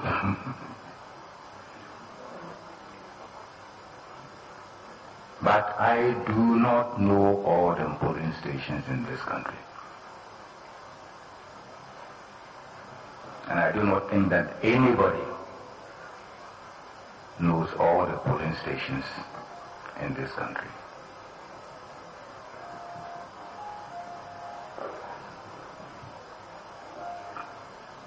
So if you say some polling stations are unknown to you, I would understand it. But for me to say that some polling stations are unknown to me does not mean that they do not exist.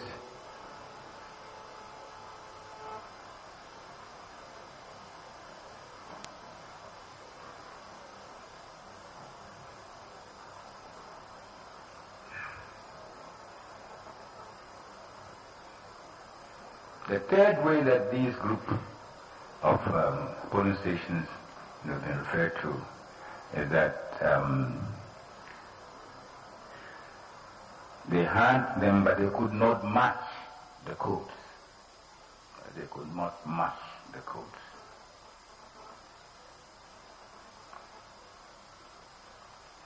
Okay, match with what? We have shown that maybe the reason why they could not match was because in some cases they were using wrong codes, and in some cases they were using wrong names.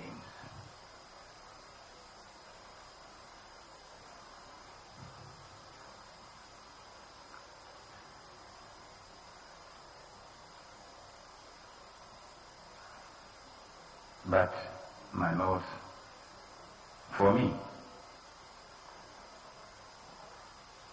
for them to say that they could not match the codes would indicate to me that they had or they knew those polling stations.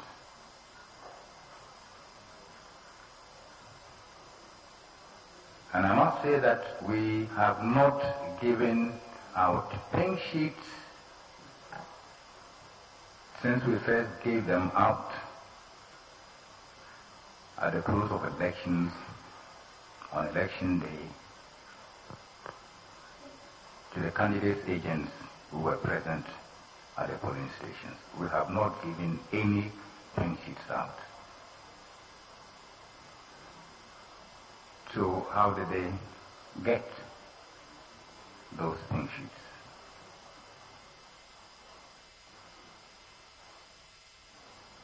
I wouldn't suppose that they got them from the other parties. If they did, it would be strange that the other parties would know.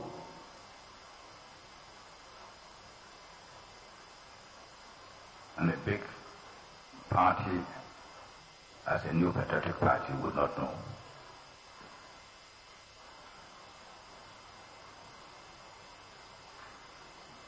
In any case,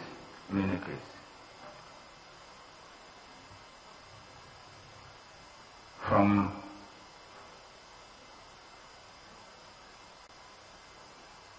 the pink sheets that they themselves supplied,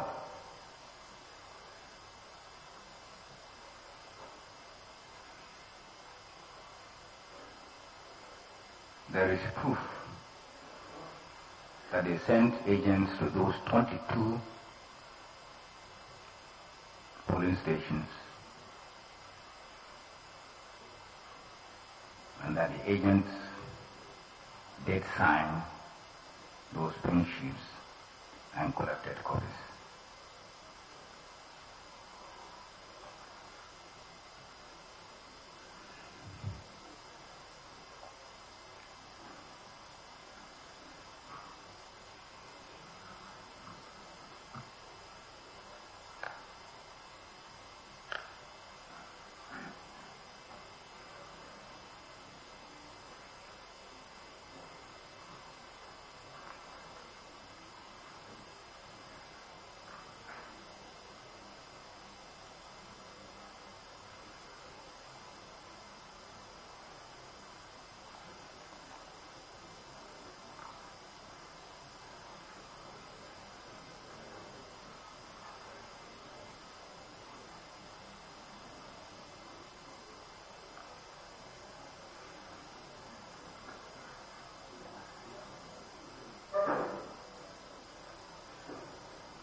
Jan, do you have in your hand the pink sheets, the exhibits?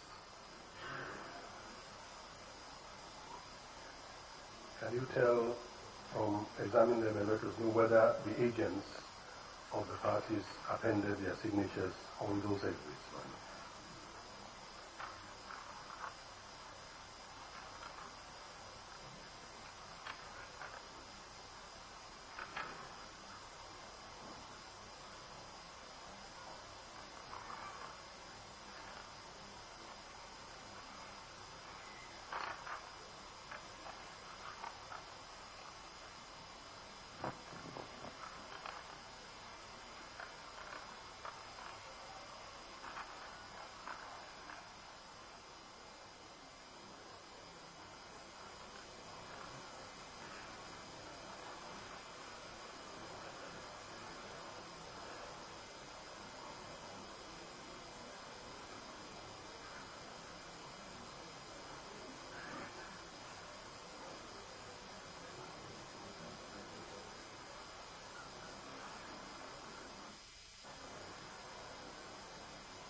Dr. Prejan, you have in your hand the chart that you prepared.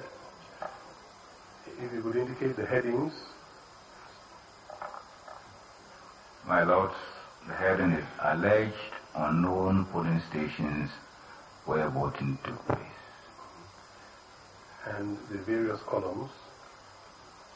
We have the region, constituency, polling station name, code, exhibit number, name of petitioner's candidate agent, and whether signed or not by the agents.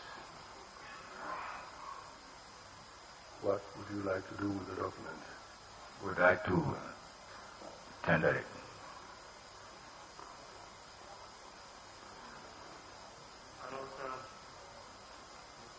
We object to the tendering of that document.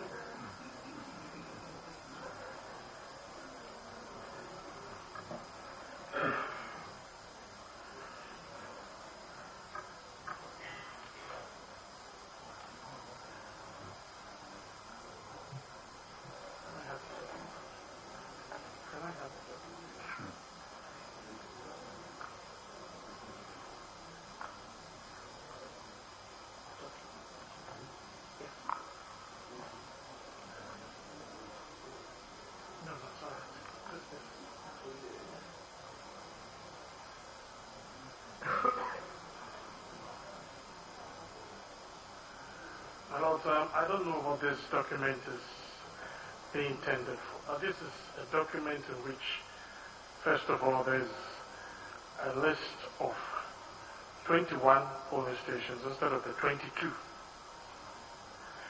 Now, the exhibit numbers have been given.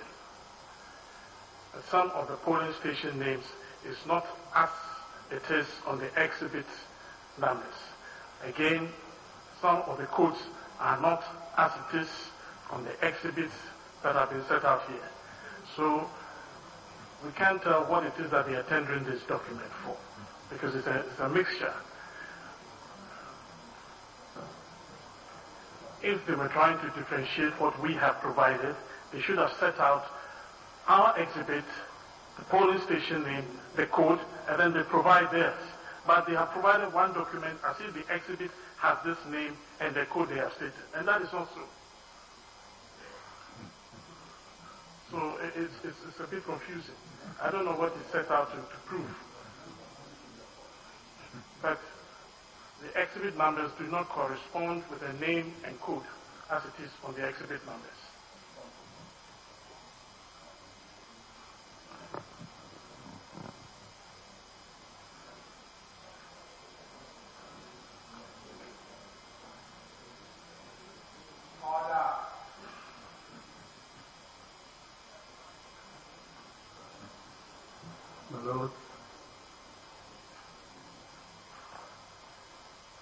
If my learned friends have a problem with this list, which we were tendering to save time, I would request the witness to go through their own exhibits that they served on us, one by one.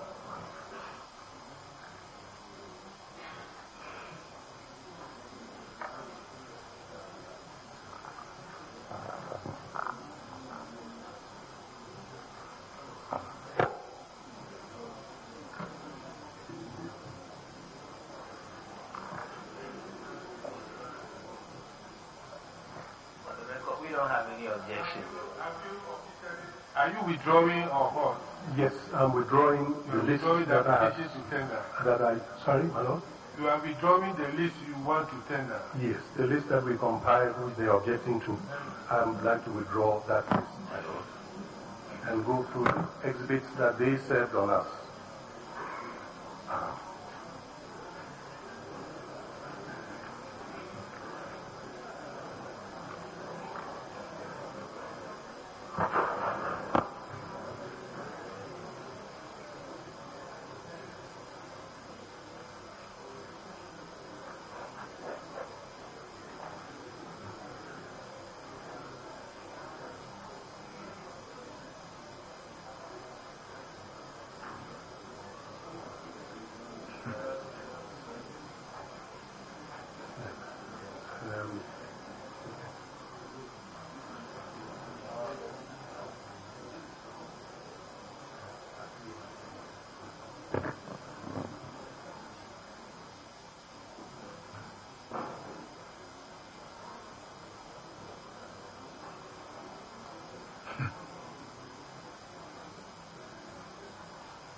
Dr. Farajan, if you could, with the first exhibits that you have served on us by the petitioners, give us the constituency, give us the polling station name, code, and exhibit number. I'll do so, my lords. Well, since they have looked at the document and said it's signed, we will not repeat sign again. You did say that all signed, and sometimes more than one of the petitioner's agents. You said so. Yes, okay. Baba Prunes Mosque B. That's the polling station name. Exit number first. Exit number first, please. MB-AB. MB-AB. Baba Prunes Mosque B. Prunes, P-R-U-N-E-S. Baba Prunes Mosque B. And the code is F106504B.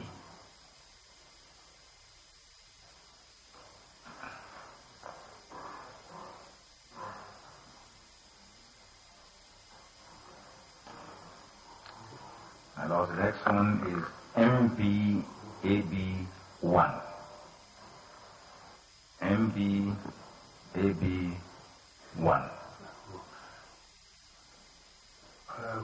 So before you go to the second one, can you tell us the name of the person who signed Baba Prunes Mosque Tafu? Just the name of the NPP. As agent, NPP agent.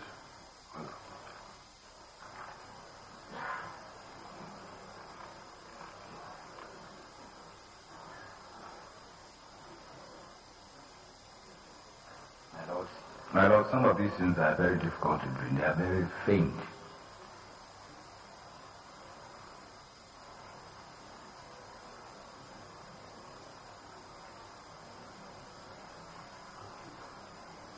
Yes. This one, for example, is a bit difficult for me to read. Okay. But there is a signature. Please. Yeah, there is a signature.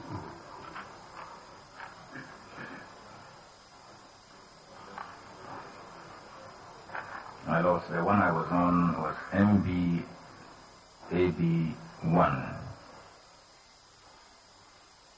That one to the polling station name is difficult to read, but the code, I believe, is C05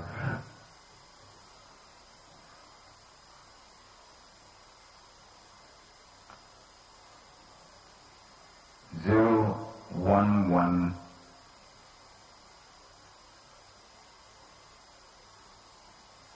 8 B.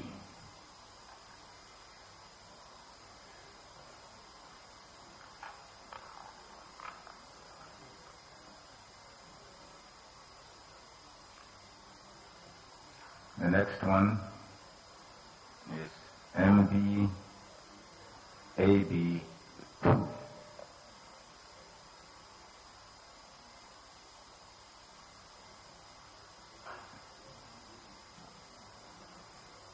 And the polling station name is Ghana National Fire Service.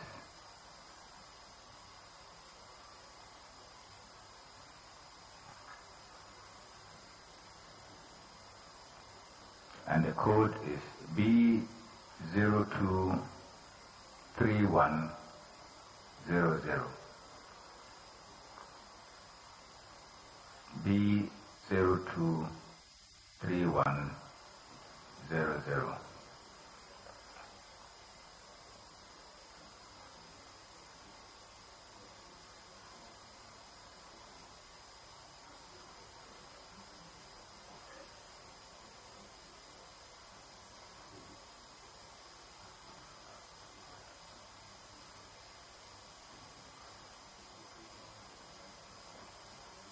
My Lord, the next one is MBAB3.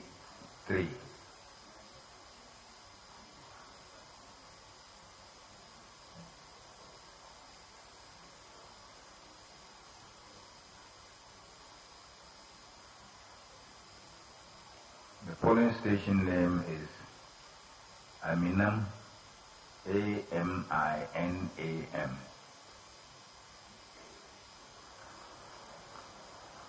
The polling station code begins with an F, but the rest is a bit difficult to read.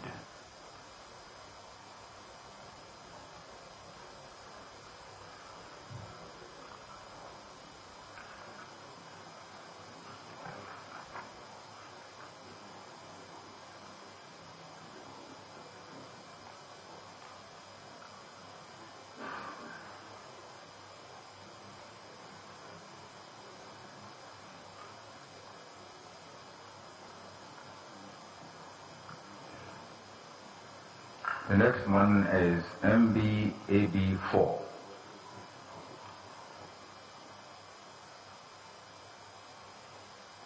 In the case of this exhibit,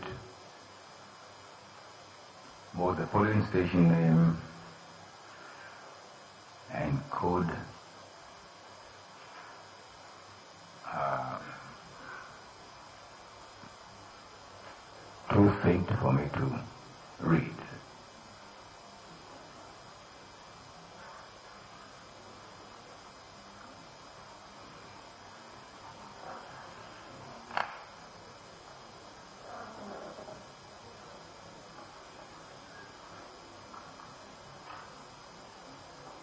The next one is MBAB5.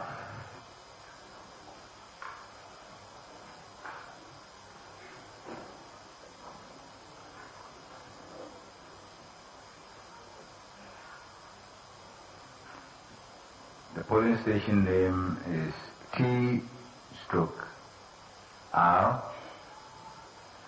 Al-Haji P.E. And the polling station code is HO 50225.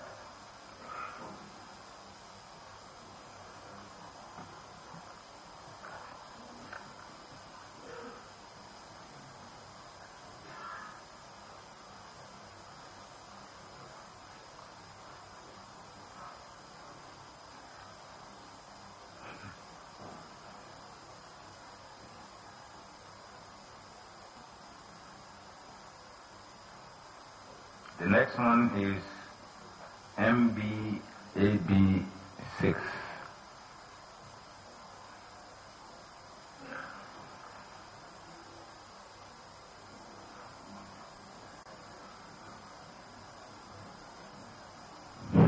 The polling station name is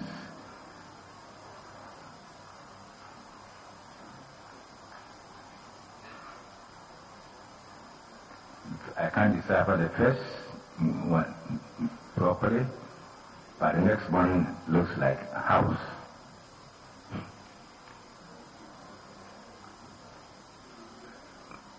And the polling station code is H192604.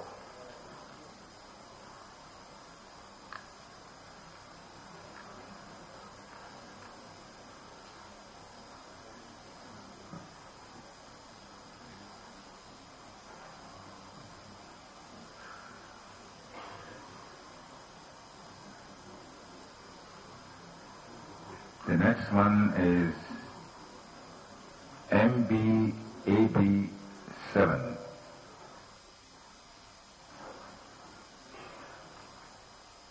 The polling station name is Emily, E-M-L-I, Bazeh, B-A-Z-E-H.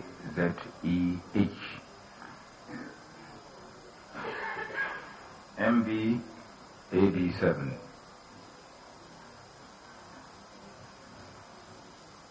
And the polling station name is spelled E-M-L-I, BAZEH. And the polling station code is D171, and it's 70502, or it looks like it's been changed to 4.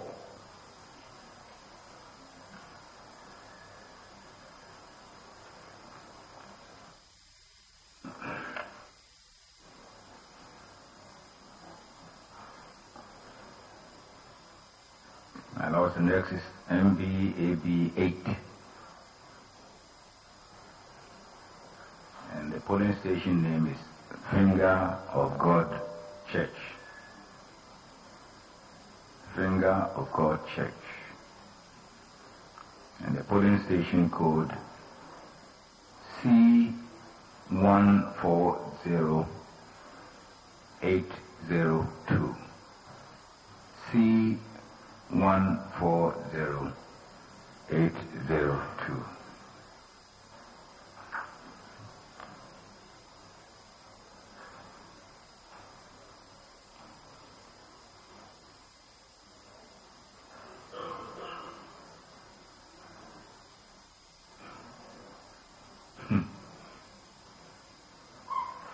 The next one is MBAB9.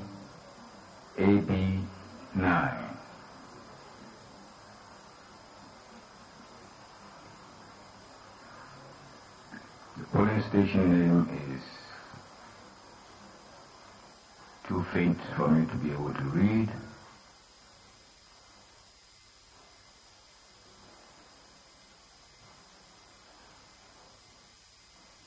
But the polling station code is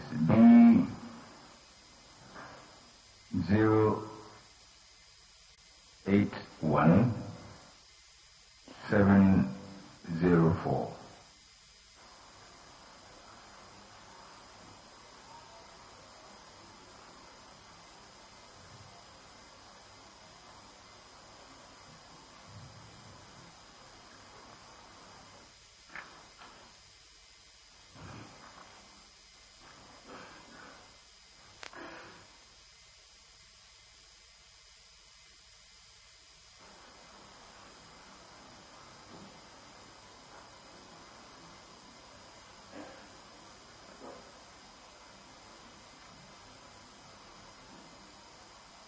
The next one is MBAB10.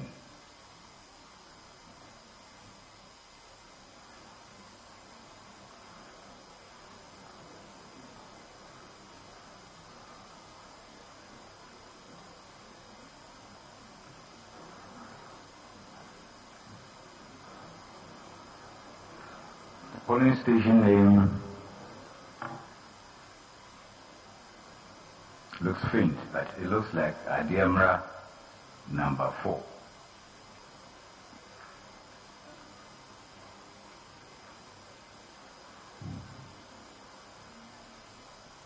And the code is too faint for me to read.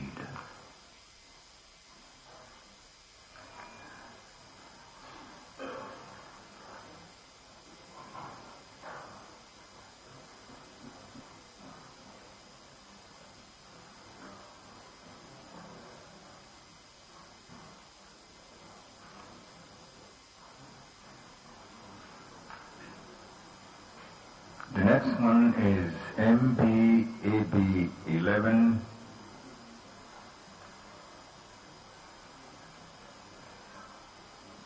And the polling station name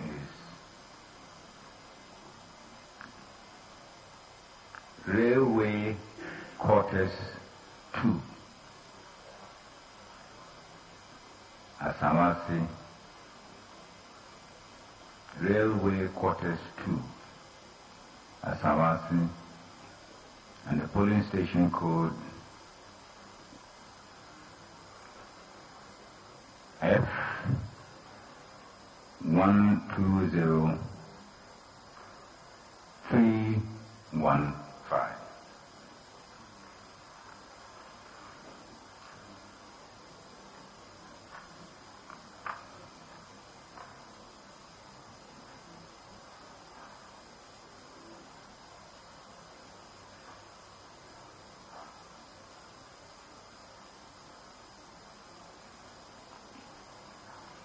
The next exhibit is MBAB 12. MBAB 12.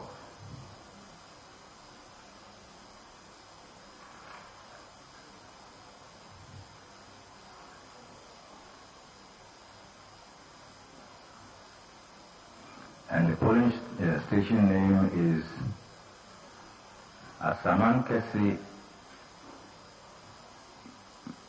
This is not too clear. Something stroke A, primary school B.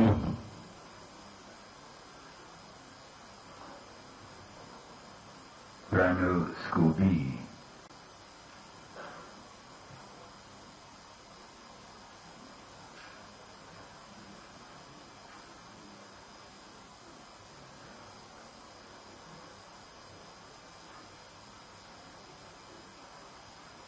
And the polling station code is E11301B.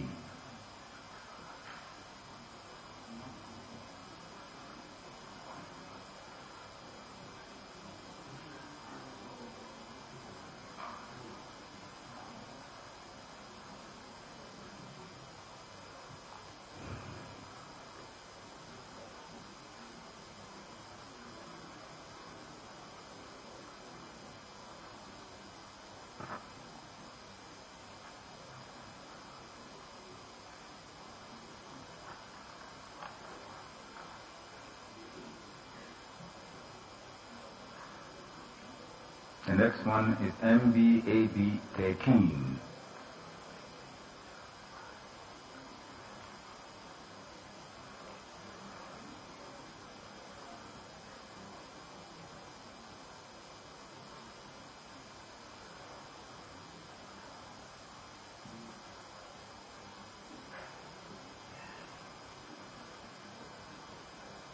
The polling station name Ankwa Dobro,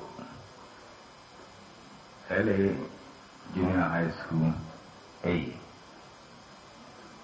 ANKWA Dobro, DOBRO, L/A Junior High School A.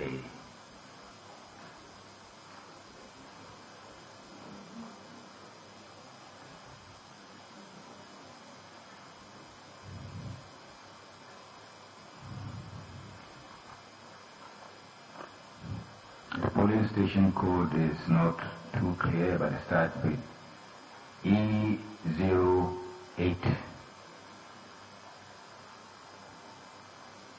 and ends in an A.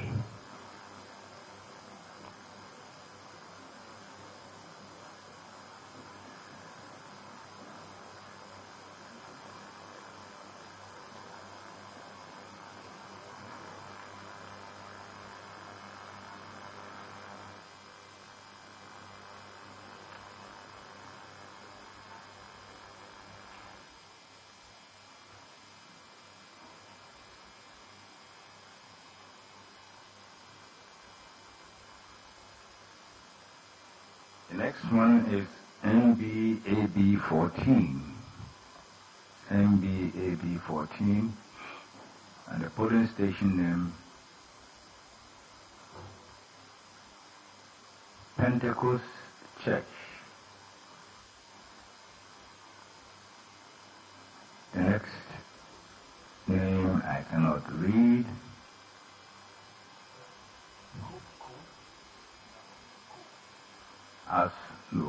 Asuku something, yes. The code. The code, I'll give the code, okay.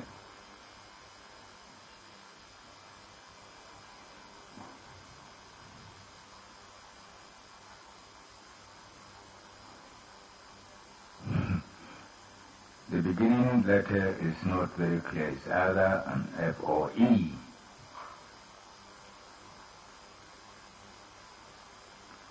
O 54209.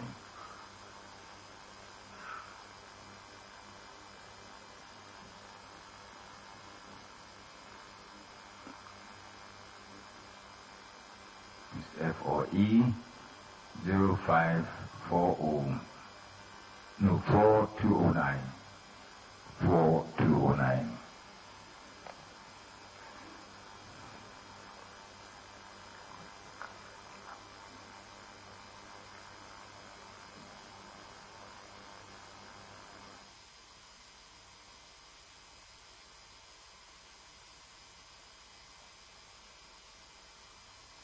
The next one is MBAB 15. And the polling station name is D/C.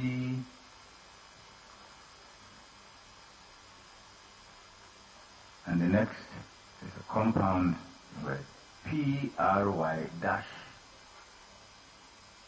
PRY-NYANNEY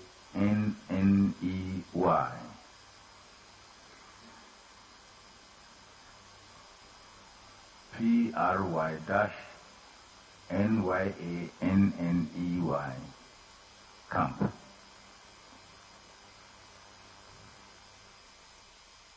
the polling station code is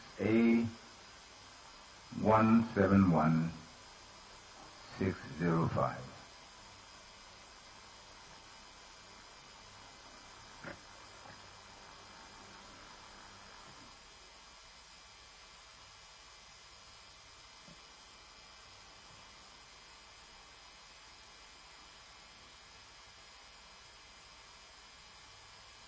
Next one,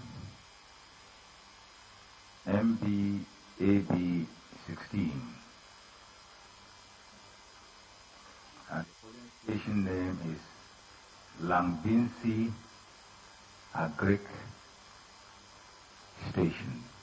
LANGBINSI. Langbinsi Agric Station.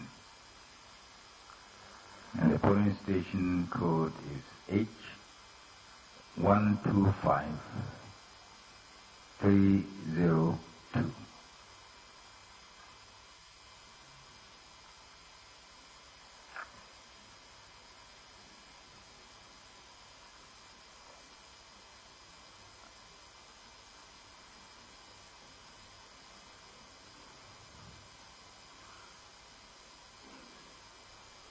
The next one is MBAB 18.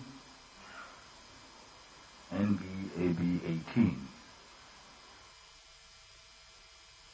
The polling station name CPB Amwanda, AMOUNDA.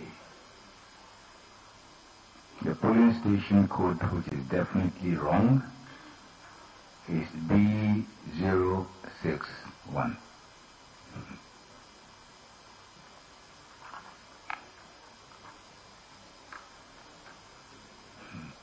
It's given as B061, but we know that that is definitely wrong.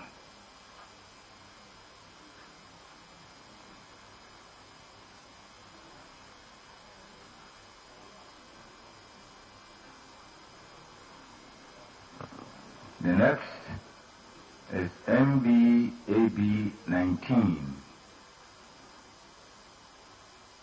MBAB 19. The polling station name, Jomoro District Assembly Hall. Jomoro District Assembly Hall. And the polling station code A010100. A010100.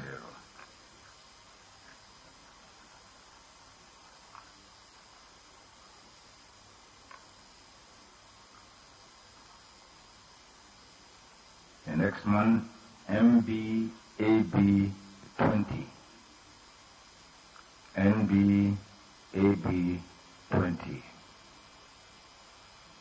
The polling station name, Regional Police Headquarters. Regional Police headquarters. And the polling station code B020100.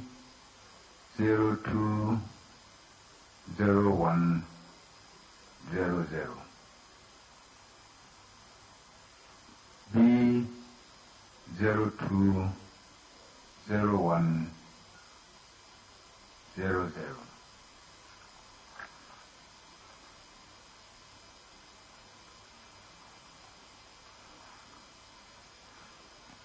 The next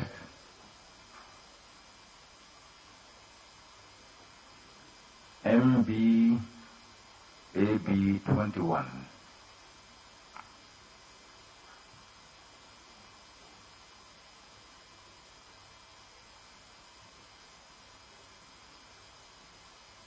The polling station is Osu Police Station, but also written Special Voting Center A.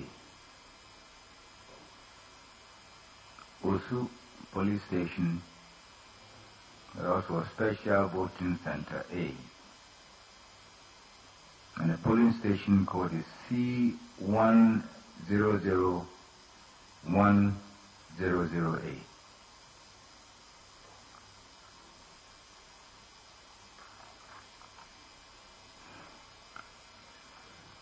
And the last one in my hand, my lords, is MBAB22.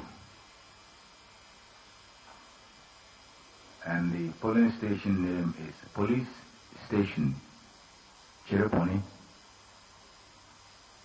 Police Station Chiraponi. And for the polling station code, they've written only special voting.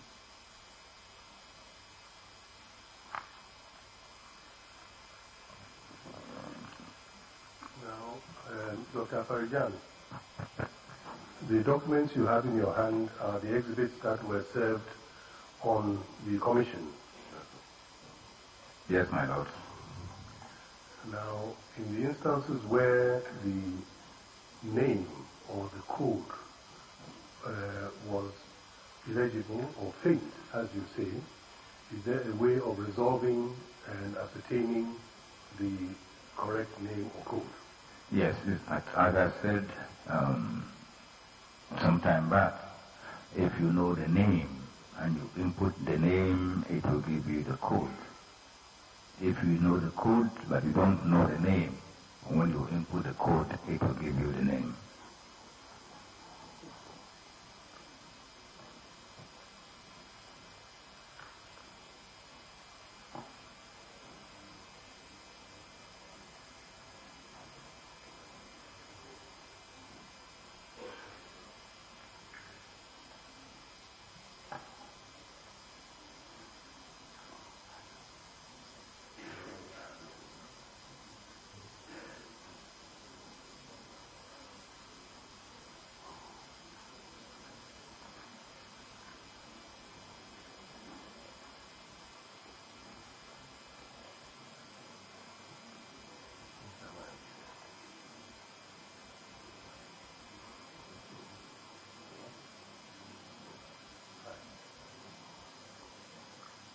Dr. Farijan, on the 28th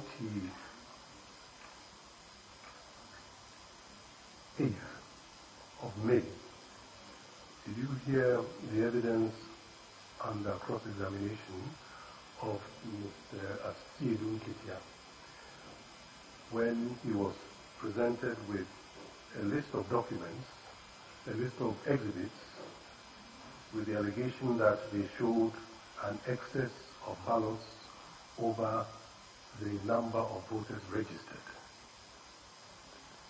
Yeah, well, I was there.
Dr. Petition, can you tell the court the exhibit numbers of the 5 that you are holding?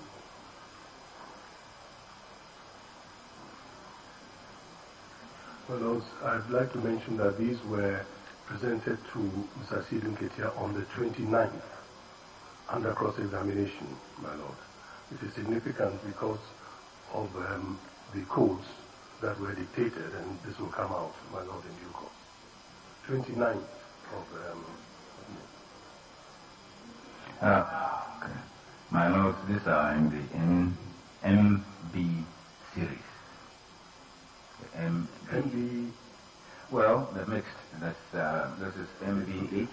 Okay, no, you can go one by one. Okay, all right.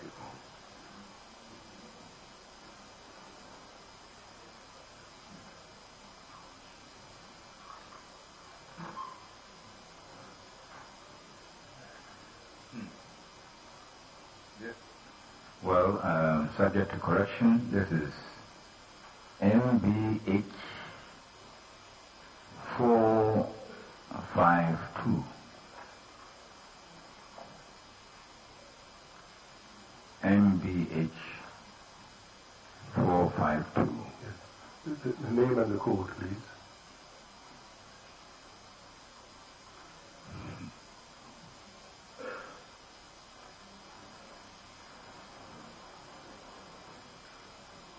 The polling station name looks like L/A Primary School, Volivi, VOLIVI.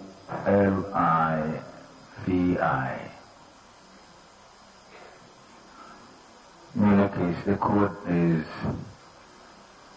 C171902.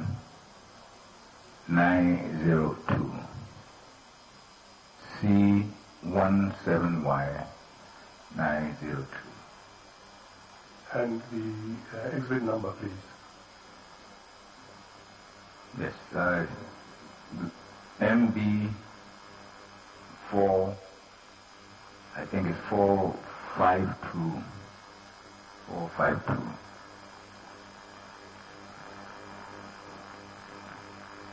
Oh, okay, maybe MBH, I beg your pardon, to the MBH series. MBH 452.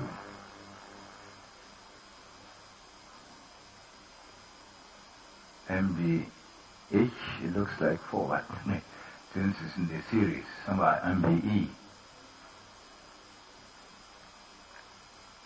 Yes.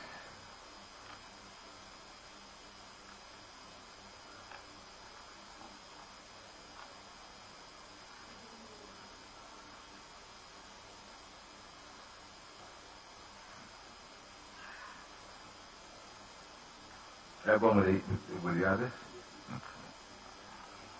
And Lord's next one is MBH 519. And the polling station name is L/A Primary Dodi.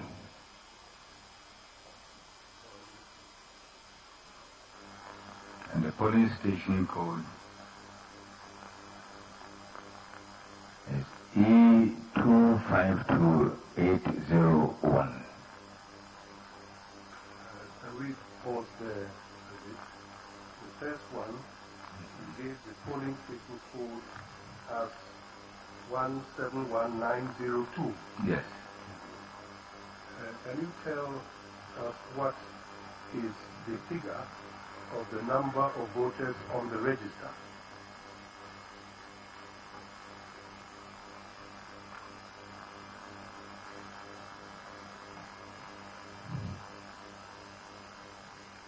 My lord is a bit faint, but it looks like 114. And the number of votes validly cast.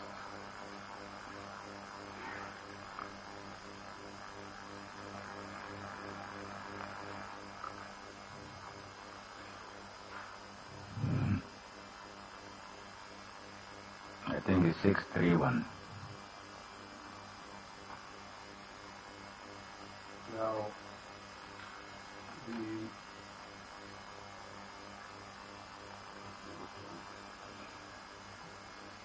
on seeing this pink sheet, did you cause anything to be done?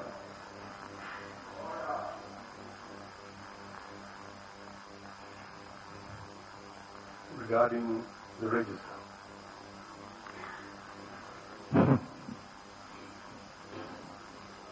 Well, no, I've asked that a number of things be Question has been asked and answer has been suggested. A clear leading question that did he take any steps with regard to the register? It's a leading question. And council knows that.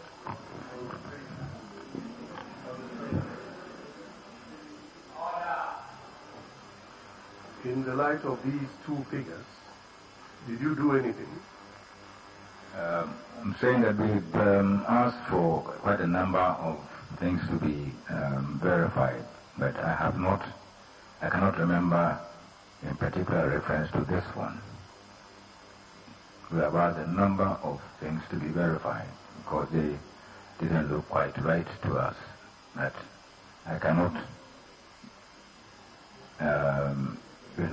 attach this to a particular request. Now, you testified earlier that every polling station has a register which is also given to the polling agents. My lord, I did.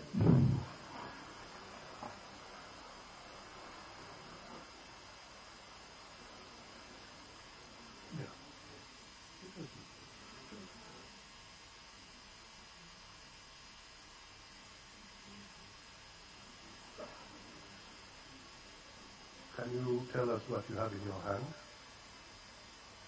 I have the polling station register for polling station code number C171902. And the polling station name is LA Primary School, Bolivo.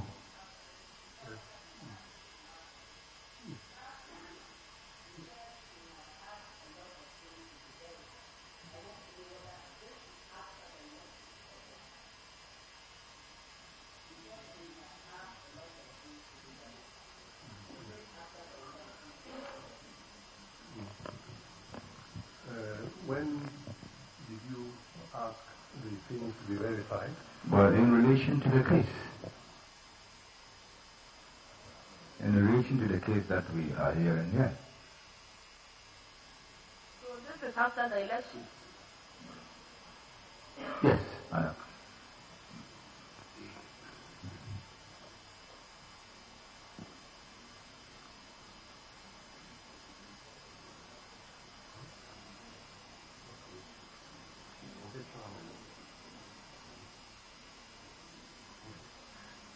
Okay, Your Lordship, this is the, as I said, the polling station code is C171902. The polling station name is LA Primary School, Bolivo. The constituency is Shai Osudoku. The district is Shai Osudoku. And the region is Greater Accra.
tell us the code of the pink sheet that you have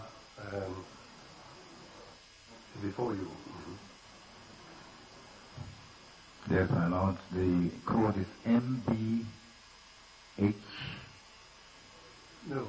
Oh, the code. Sorry. The code is C171902.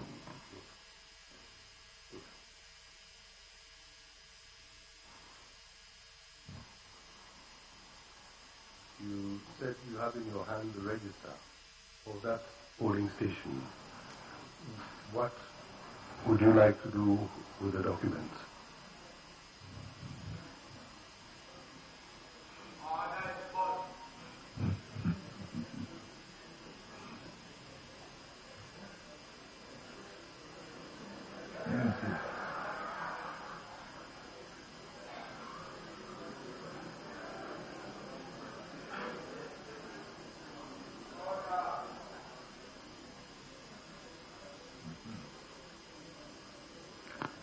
I'll let you put it in evidence.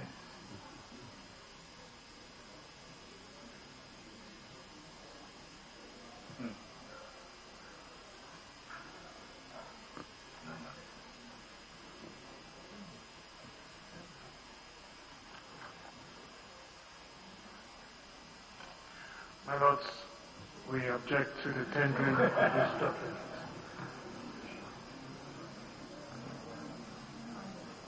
Well, first, no proper foundation has been laid.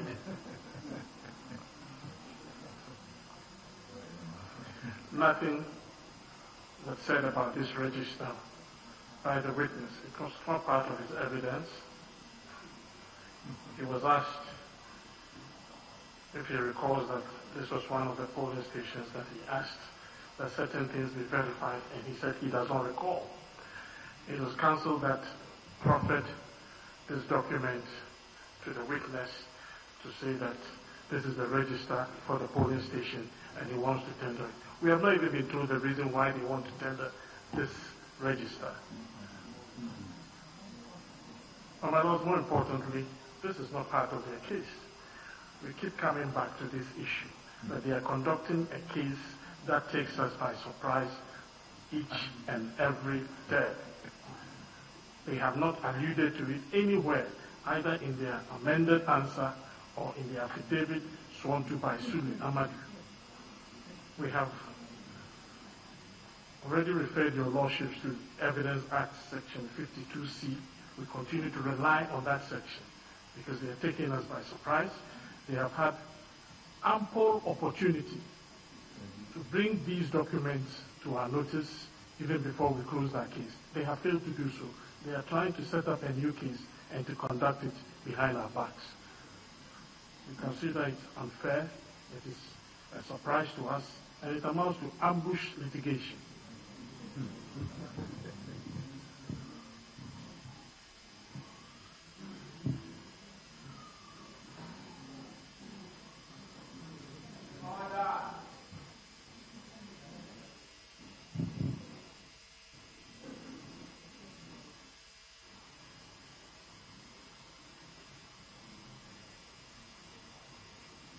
My Lord, the petitioners have the register. Secondly, the voters' register. I'm beginning to answer questions from the atlas. I shall do so. My Lord, they have the voters' register for each polling station. And only as recently as the 29th of May, when Mr. Sidun Ketia was under cross-examination, Mr. Addison put to him 5 exhibits for the first time, claiming that those exhibits showed that there was an excess of votes in the ballot box compared with the entry on the pink sheet of the votes, the voters registered to vote at that polling station, the 29th. So it is subsequent to that that we had to check from the primary source. if your lordships check your records, 5 exhibits were presented to Mr. Stephen Ketia, and he said he does not accept that there was this excess, but that it must have been an error. This is on record, 29th of May. So it is only natural that we should go to the primary source, namely the register, and we've linked it to the polling station code on the exhibit that they brought. So this is not ambush litigation. It is evidence in rebuttal. Rebuttal of evidence that they brought on the 29th of May, and the witness, Mr. Stephen Ketia, said, no, this must be an error. They quoted what was on the polling, the pink sheet has the number of voters on the register. And we all know that the primary source is not so much what is written, but the actual register, and this is what we have brought.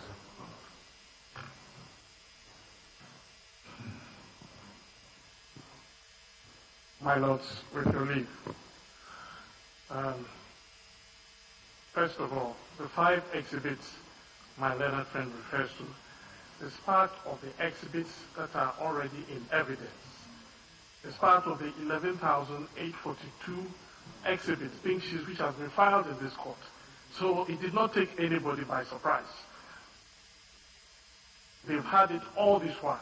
They had ample opportunity to deal with any of those 11,842 pink sheets that have been filed in this court. They did not. I cross-examined the witness for the first and third respondents. And that was it. There was no re-examination by counsel for first and third respondents. I cannot see how counsel for second respondent will now get up and purport to be doing a re-examination of documents that have been tendered through, that have been shown to first and third respondents' representatives. These documents have been available to the second respondent from the time that it was filed, pursuant to the orders of this court on 2nd April. And if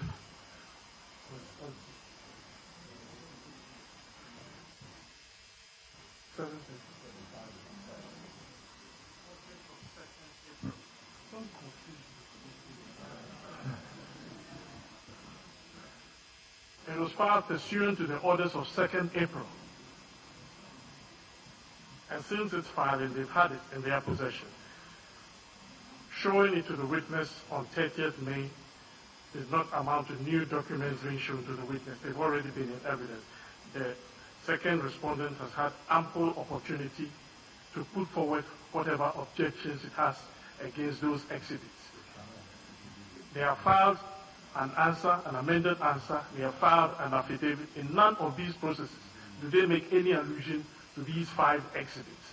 Therefore, it is too late in the day for them to be trying to tender documents behind our backs when we have closed our case.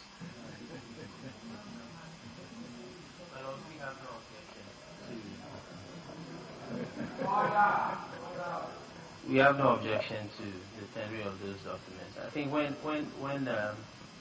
parties come to the court and allege issues, the primary document of which is not the pink sheet, I think this court respectfully ought to be interested in finding out the real truth, which is what is the actual number of voters on the voters register. And I think that this will assist the court in determining. I think this intermeddling by Mr. Lita, this court has ruled on it.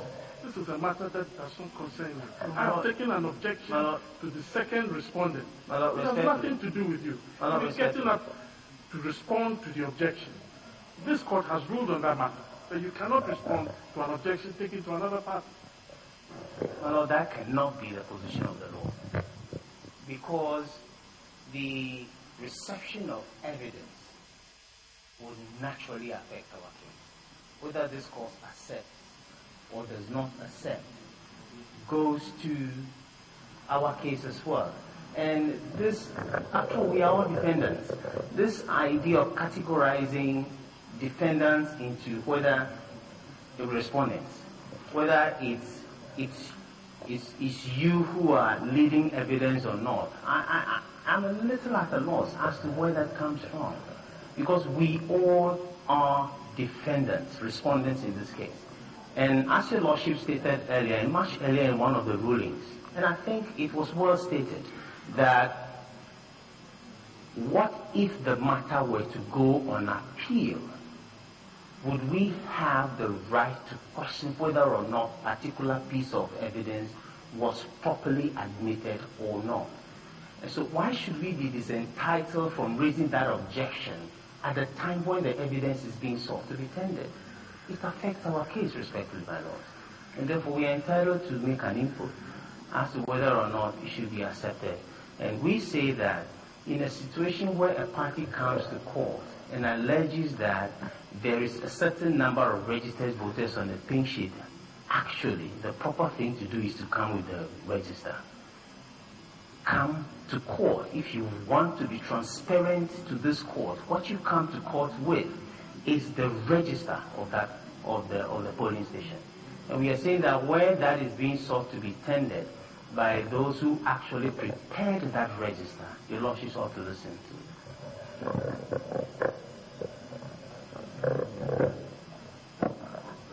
My Lords, we would like to make a submission about the legal points raised in connection with Section 52 of the Evidence Decree, because we believe that... My Lord, I'm objecting to this. This matter has been ruled on by this court, that it cannot proceed in this manner, responding to objections taken against the second respondent. It is a matter that has been ruled on in this court, and they cannot start doing that. If you are not objecting to what is sought to be tendered, there's no need to motivate your non-objection. You say you're not objecting, you sit down, so that the person against whom have taken the objection can respond to the objection. If you have no objection, you just sit down. You don't motivate your non-objection. My Lords... In any event, my Lords, when these documents were produced and shown to the witness for the first and third respondents, they had an opportunity in re-examination. They did not re-examine. Why do they want to pass the back through the second respondent to, as it were, now re-examine? My Lords, I do not think counsel for the petitioners can advise us how we do our case. But my Lords... My Lords, I have objected to the first and third respondent responding, and it is a matter that this court has to determine with the greatest respect. They cannot be responding each time I take an objection to second respondent. My Lords, I think I'm entitled to respond to his objection so that your Lordships may determine the matter. So I don't know why he got up again.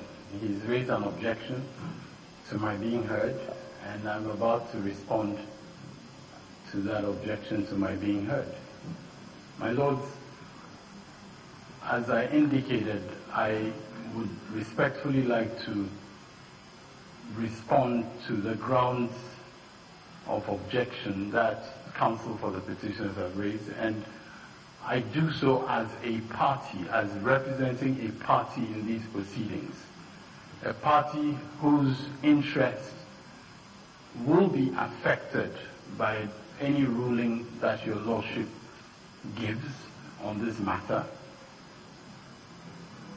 And it is quite clear that this issue has arisen, the issue about the number of voters in a register has arisen before. We had the witness of the petitioners allege that the primary record is the pink sheet.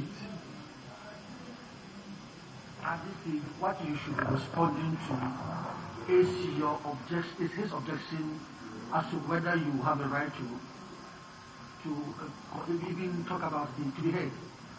So you should be responding to his objection to your intervention. If that's ruled on and you are given the right to intervene, then you can respond to the objection taken to the tendering of the documents.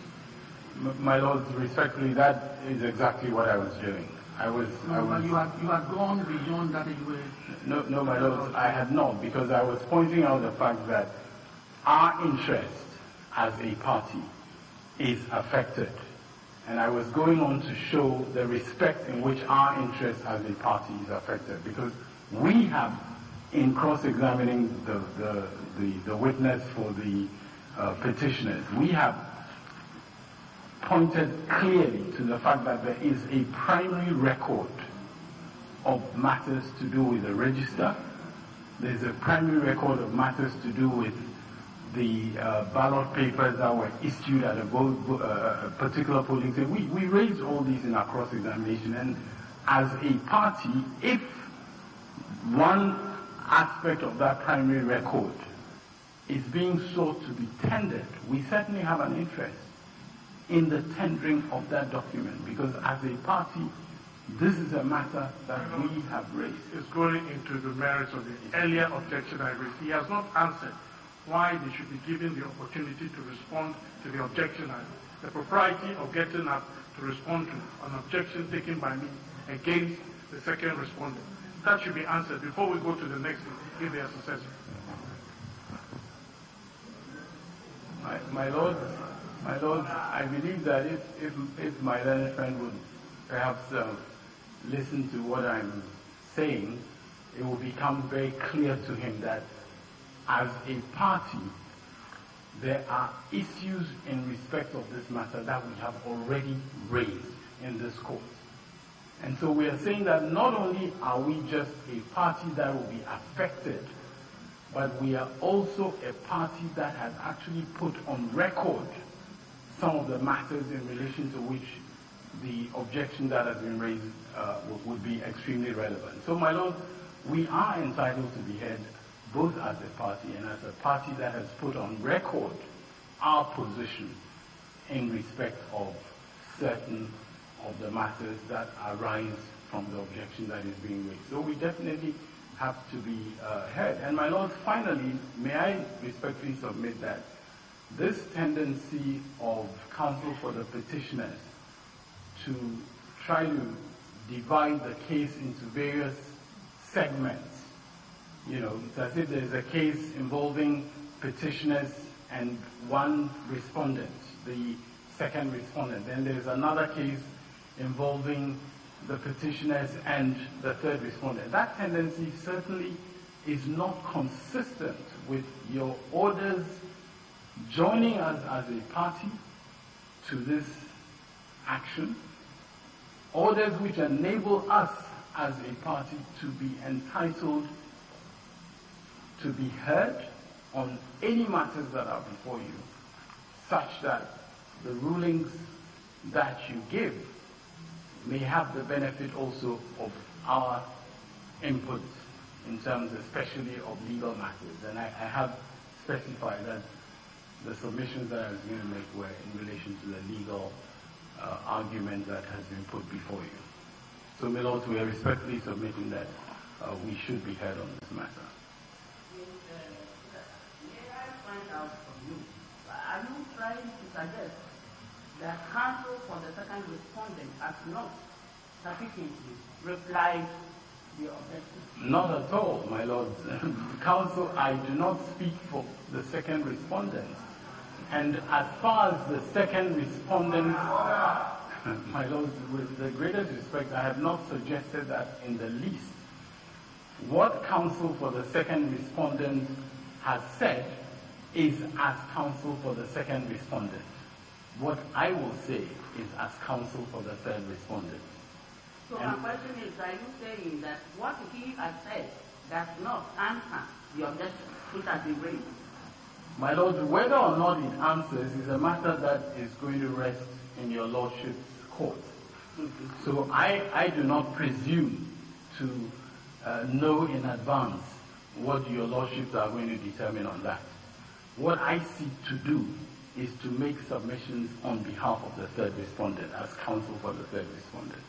So whether or not what counsel for the second respondent has said will be sufficient in the eyes of your Lordships or not, my Lords, respectfully, I do not presume to know your minds.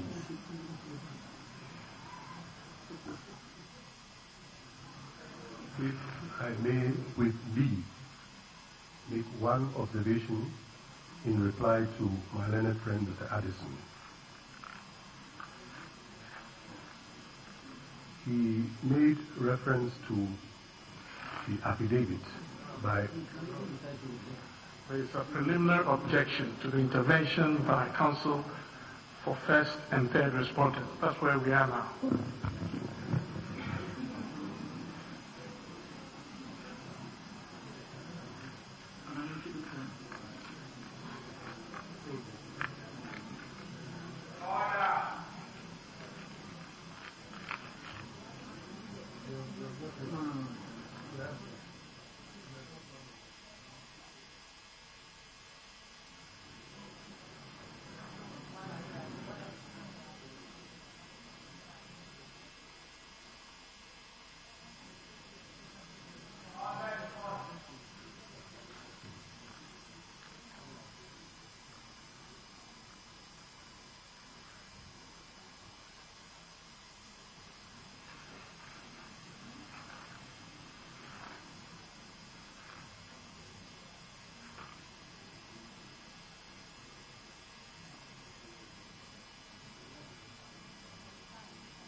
The court will rise briefly and return.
You know, when we get the transcript or your lordship's notes will show how this, what was put to Mr.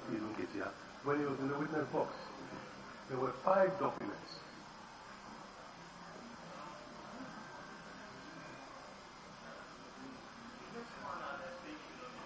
And we found out that what was put to Mr. Ketia, which we noted with exhibit number, name, and code. When we went to check our exhibits, the exhibit number showed something different. When we checked the code, then we came out with the same thing that EC had. And I'm sure it's based on the code that the... My lords, is counsel given evidence or is he addressing the court? He's closed his case, and I don't understand what he's going on about. They've had every opportunity to put across their case, and they've closed their case. And so we're now with the second respondent. Perhaps it's a good time to ask that because we'll be cross-examining the witness, then maybe they can provide us what they used to cross-examine Mr. Farijan, because we will need it. It was a strange phenomenon. It was completely strange. So maybe it's a good time to ask, Madam, you know, maybe it's a good time to ask them that tomorrow, if they can provide us with the documents that they used to cross-examine Mr. Ketia, we really will be very, very, very grateful. And that's an application. This is a very strange situation. We have cross-examined a witness. They had every opportunity to re-examine the witness. If they were not sure of the documents, they could have even asked your lordship for a short adjournment to cross-check. They did nothing of the sort. They said they had closed their case, no re-examination. Now you come today, you're telling me to provide you documents. You want to redo your case. I'm sorry. And you can't determine the nature of that cross-examination. All I'm saying is that I will need the documents you use to cross-examine my witness to show to the custodian of all the documents. I don't see what is wrong with that. I honestly don't see what is wrong with that, counsel. I don't. Because you don't know the nature of my cross-examination of this witness. You don't. I'm just telling you that you use the document that is fundamentally different from what I have in my custody.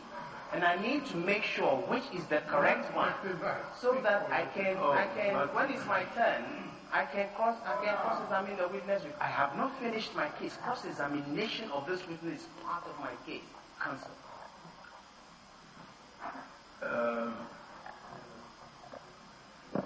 Now, I don't know which is, to be dealt with. I think there are two. You didn't have a problem. I think your document went in and... I certainly did. I asked Mr. Kotu Ampao the following day, could I have those 5 documents that you confronted? He said, we did not bring them. And I've asked him again today. Those 5 documents, they are on your record. They will be in the transcript. The 5 documents. Are there exhibits in the case? Yes. Supposedly, my lord. Do you have the original? Yeah, if there are exhibits, it means you also have them. No. My lord, maybe I didn't explain myself. In those, I'll give you just an example, my lord. Exhibit MBE 000026, for instance. When I check mine, it won't be... My lord, I'm objecting to Mr. Lita getting up to talk on it. First of all, he was not the one who conducted the case on behalf of the first and third respondents. He was not the one. And I did not see the procedure. Yes, he was trying to explain something. You can react to that. Yes. My lord, when I looked at the exhibit number and picked it, it was a completely different number with different code number. When I checked the code number and I picked the exhibit, it turned out that the exhibit labeling is not the same as what has been put here. that mentioned in court, based on court record. So that's why we... Is this not still on the 22? No, my lord, this is on the overvoting. Based on overvoting, okay, yes, okay. Yes, my lord. Okay. Yes, my lord. So what we are asking for is that let us have the ones you use. Let's compare. You keep talking about mislabeling. It's entirely possible it's mislabeling, but we need to ascertain what exhibit are we working with. I'm almost certain that if your lordships go to check what is being tendered now, and you go back to the record of 29, you find out that the code number will be the same, but the exhibit number will be different. I'm 100% sure of that because I checked. So we are asking that they should give us what they use. Let's compare it with ours. Now, Mr. Kwajadin, the pink sheets, the 5 pink sheets you have given to Dr. Farijan today,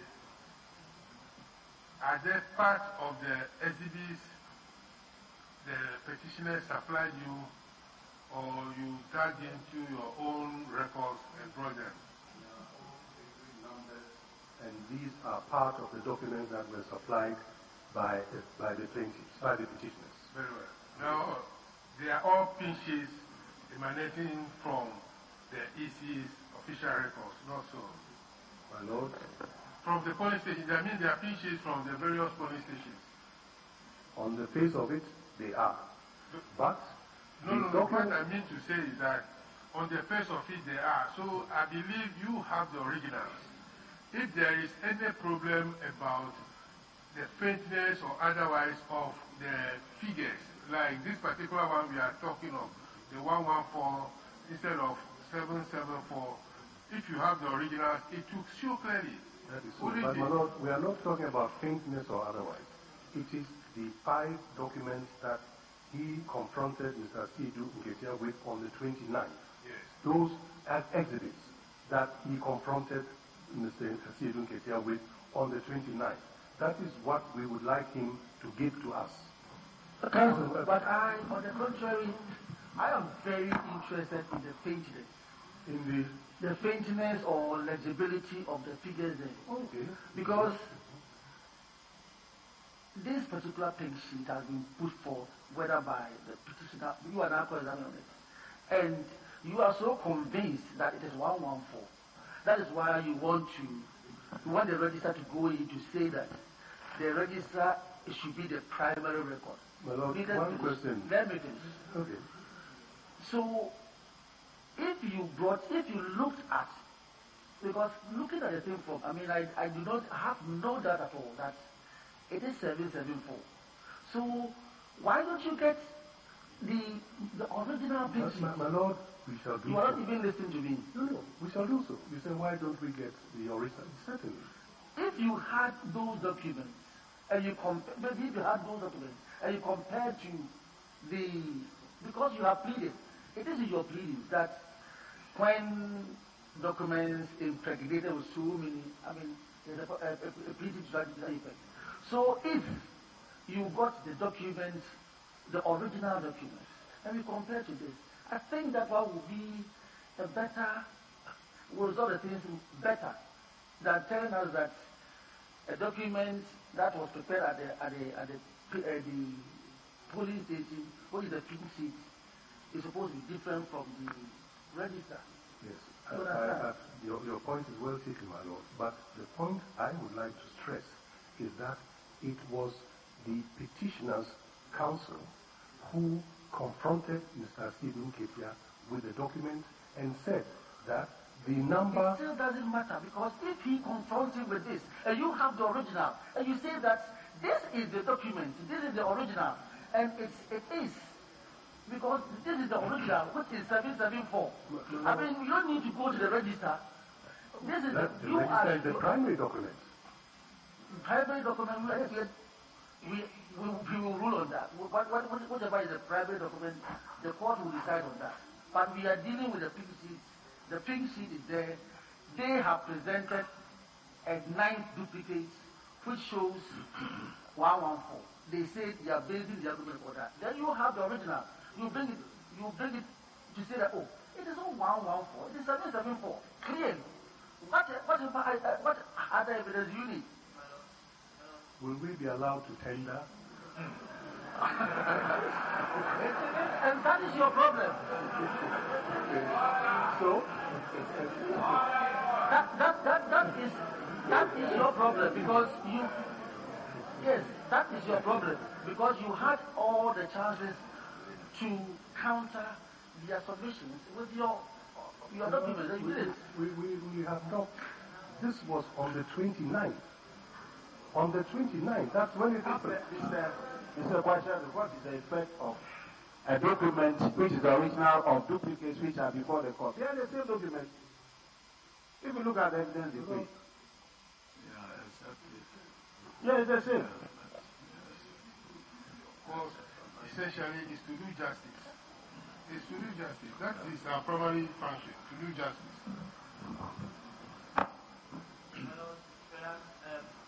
It doesn't resolve my problem, and with the greatest respect. If we went back to your records, your Lordship's records of 29, your Lordships would find that Exhibit MBH 452 with the code number that was given may not be this document that is being intended. That is my problem. That is my problem. Because then I would be using this document to show voters register when some other document had been put to my witness. That is my But, Tony Luther, yes, my Lord. you are in this difficulty. When they had a similar one, and you asked them to go and, cross-check and do all these things, they came to put, people objected, isn't it? And that, anyway, in that case, said the numbers were not clear. Corresponding references were not tallying. Yes. But the thing is, at the time these questions were flowing, were you not writing down the... I did. That's how I found out that the references that I was given pointed to different exhibits, different polling stations. So what are you calling? What I'm asking is that what they used to cross-examine my witness, could they let me have a look at it? Because the references I picked from there with the polling station codes, they actually showed a different exhibit number altogether, completely different. So I don't want to be seen to be answering something that is not what they had used to, because we need to rebut whether or not from the polling station register, this is the actual number. We may actually be showing the wrong polling station. But at the time this happened, that was the time you should have called for. Oh, my Lord, but my case, my Lord, with the greatest respect, my case is not over yet. The custodian of all the electoral material is in the witness box. I need to ascertain certain things from him, very respectfully. And my case is not over until theirs is over. And I'll be completely, my hands will be tied if I'm unable to show that the document based on which I'm asking questions is not the same that was put to my witness. That is completely prejudicial. If you were to cross-examine him, can't you establish that it's not the same as that which was shown to you previously? No, my Lord, you won't be able to know. No, because you are able to show now. I beg your pardon. If you went and you found out that it is not the same, it becomes a matter of address. And then whom? No, my Lord, greatest respect, the greatest respect. I saw a polling station, I think with a number of about 34 or so at the top. I think those that were shown to Mr. Seydun Ketia. Now, it had a name, polling station name, it had a code. But of course, I didn't keep that. I took the details. I went to look at mine. The code showed another polling station. That is not overvoting, for instance. So that is why I say that, listen, let's be sure we are working on the same page. It's entirely possible that a wrong label had been given to mine. You see, the problem should not have been even addressed to us. We have said all the time that this case should be done in the best tradition of the profession. We have asked, man. Yes, we have said it several times. something which is relevant, which might form the basis of our decision. We are talking about ambush litigation on one side, the other side also being accused of ambush litigation. Let's do this in a very honorable manner. You say at the end of the day, we would have done justice to all the parties. Well, that's why I'm asking. My learned colleague asked. We have been conferring. Yes. So let us have it. You have a difficulty getting from him. This problem will not be. Mr. Akutuamba, do you have a difficulty enabling him having it? Oh, that's all right. I don't want to get into it yet. I said that we had returned those documents. And then this morning he asked me, I said, oh, you should have reminded me when we were leaving court on Thursday. That was the end of it. No, because when these things go and my Lord, I think that it is important that they resisted and the court overruled an equally relevant piece of evidence we wanted to tender over the recategorization. So what is good for the goods ought to be good for the gander. No, they have finished their case. They have finished their case. No, and there's a different... You have not answered the question. I think you have gone beyond. Do you have a difficulty passing it over to you? That's all. My Lord has already given the answer that the reason why we didn't give it to them was that we didn't have it here. So are you likely to have it so that we can avoid, because the whole world is looking at us and issues like this, it looks, excuse me to say, very, I mean, I can't describe it.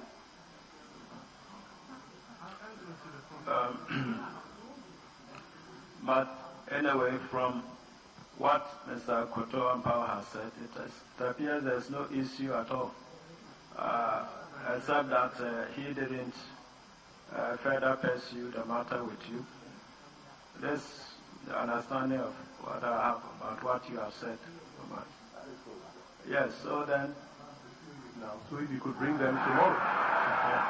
I asked him if he could bring them tomorrow. I asked him, and he said, I did not remind him. No, but I mean, I don't see any problem. But it's the same set of documents you are also. So if Tonelita renews this and is brought, are you not covered? So why are you reopening?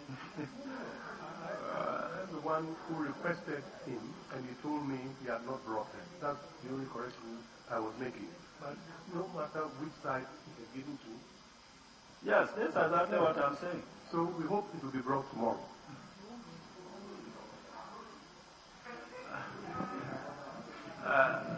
Tonelita, the man threw his gates open to you.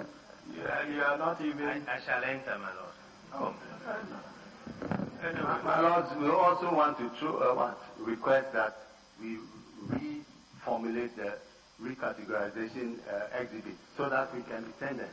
I was coming to that. I was going to say that in the same way, what is good for the goose should be good for the gander. In fact, as for that problem, if the whole exercise had been done, if it at the addressing stage, the correct thing was attached to the submissions. It's just a reference, some kind of index to facilitate. I don't see. So that's another way of going about that thing. Another way is to say that, yes. So, yes.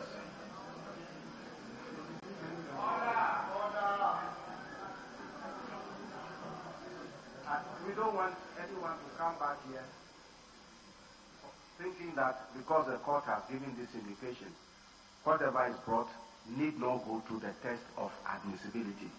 Every document that is brought must pass through the needle of admissibility. If it doesn't, the other one, there was a reason. It didn't pass through it. And I think today too, a similar one suffered the same fate. Yeah. From the other side. Now, of course, if you, I don't know whether there is the option of attaching the references to the categorization to your addresses, or you want to bring it tomorrow. If you are disposed to bring it tomorrow, then you must show it to them to make sure that, the numbers are all in place. Otherwise, if you attach it to your addresses, for me, I don't see a problem with that. The ground has been plowed, the references have been made. It was just a ministerial error of not specifying certain things. If it is done, judicial notice, in any case, it's just facilitatory. I don't know. Yeah, so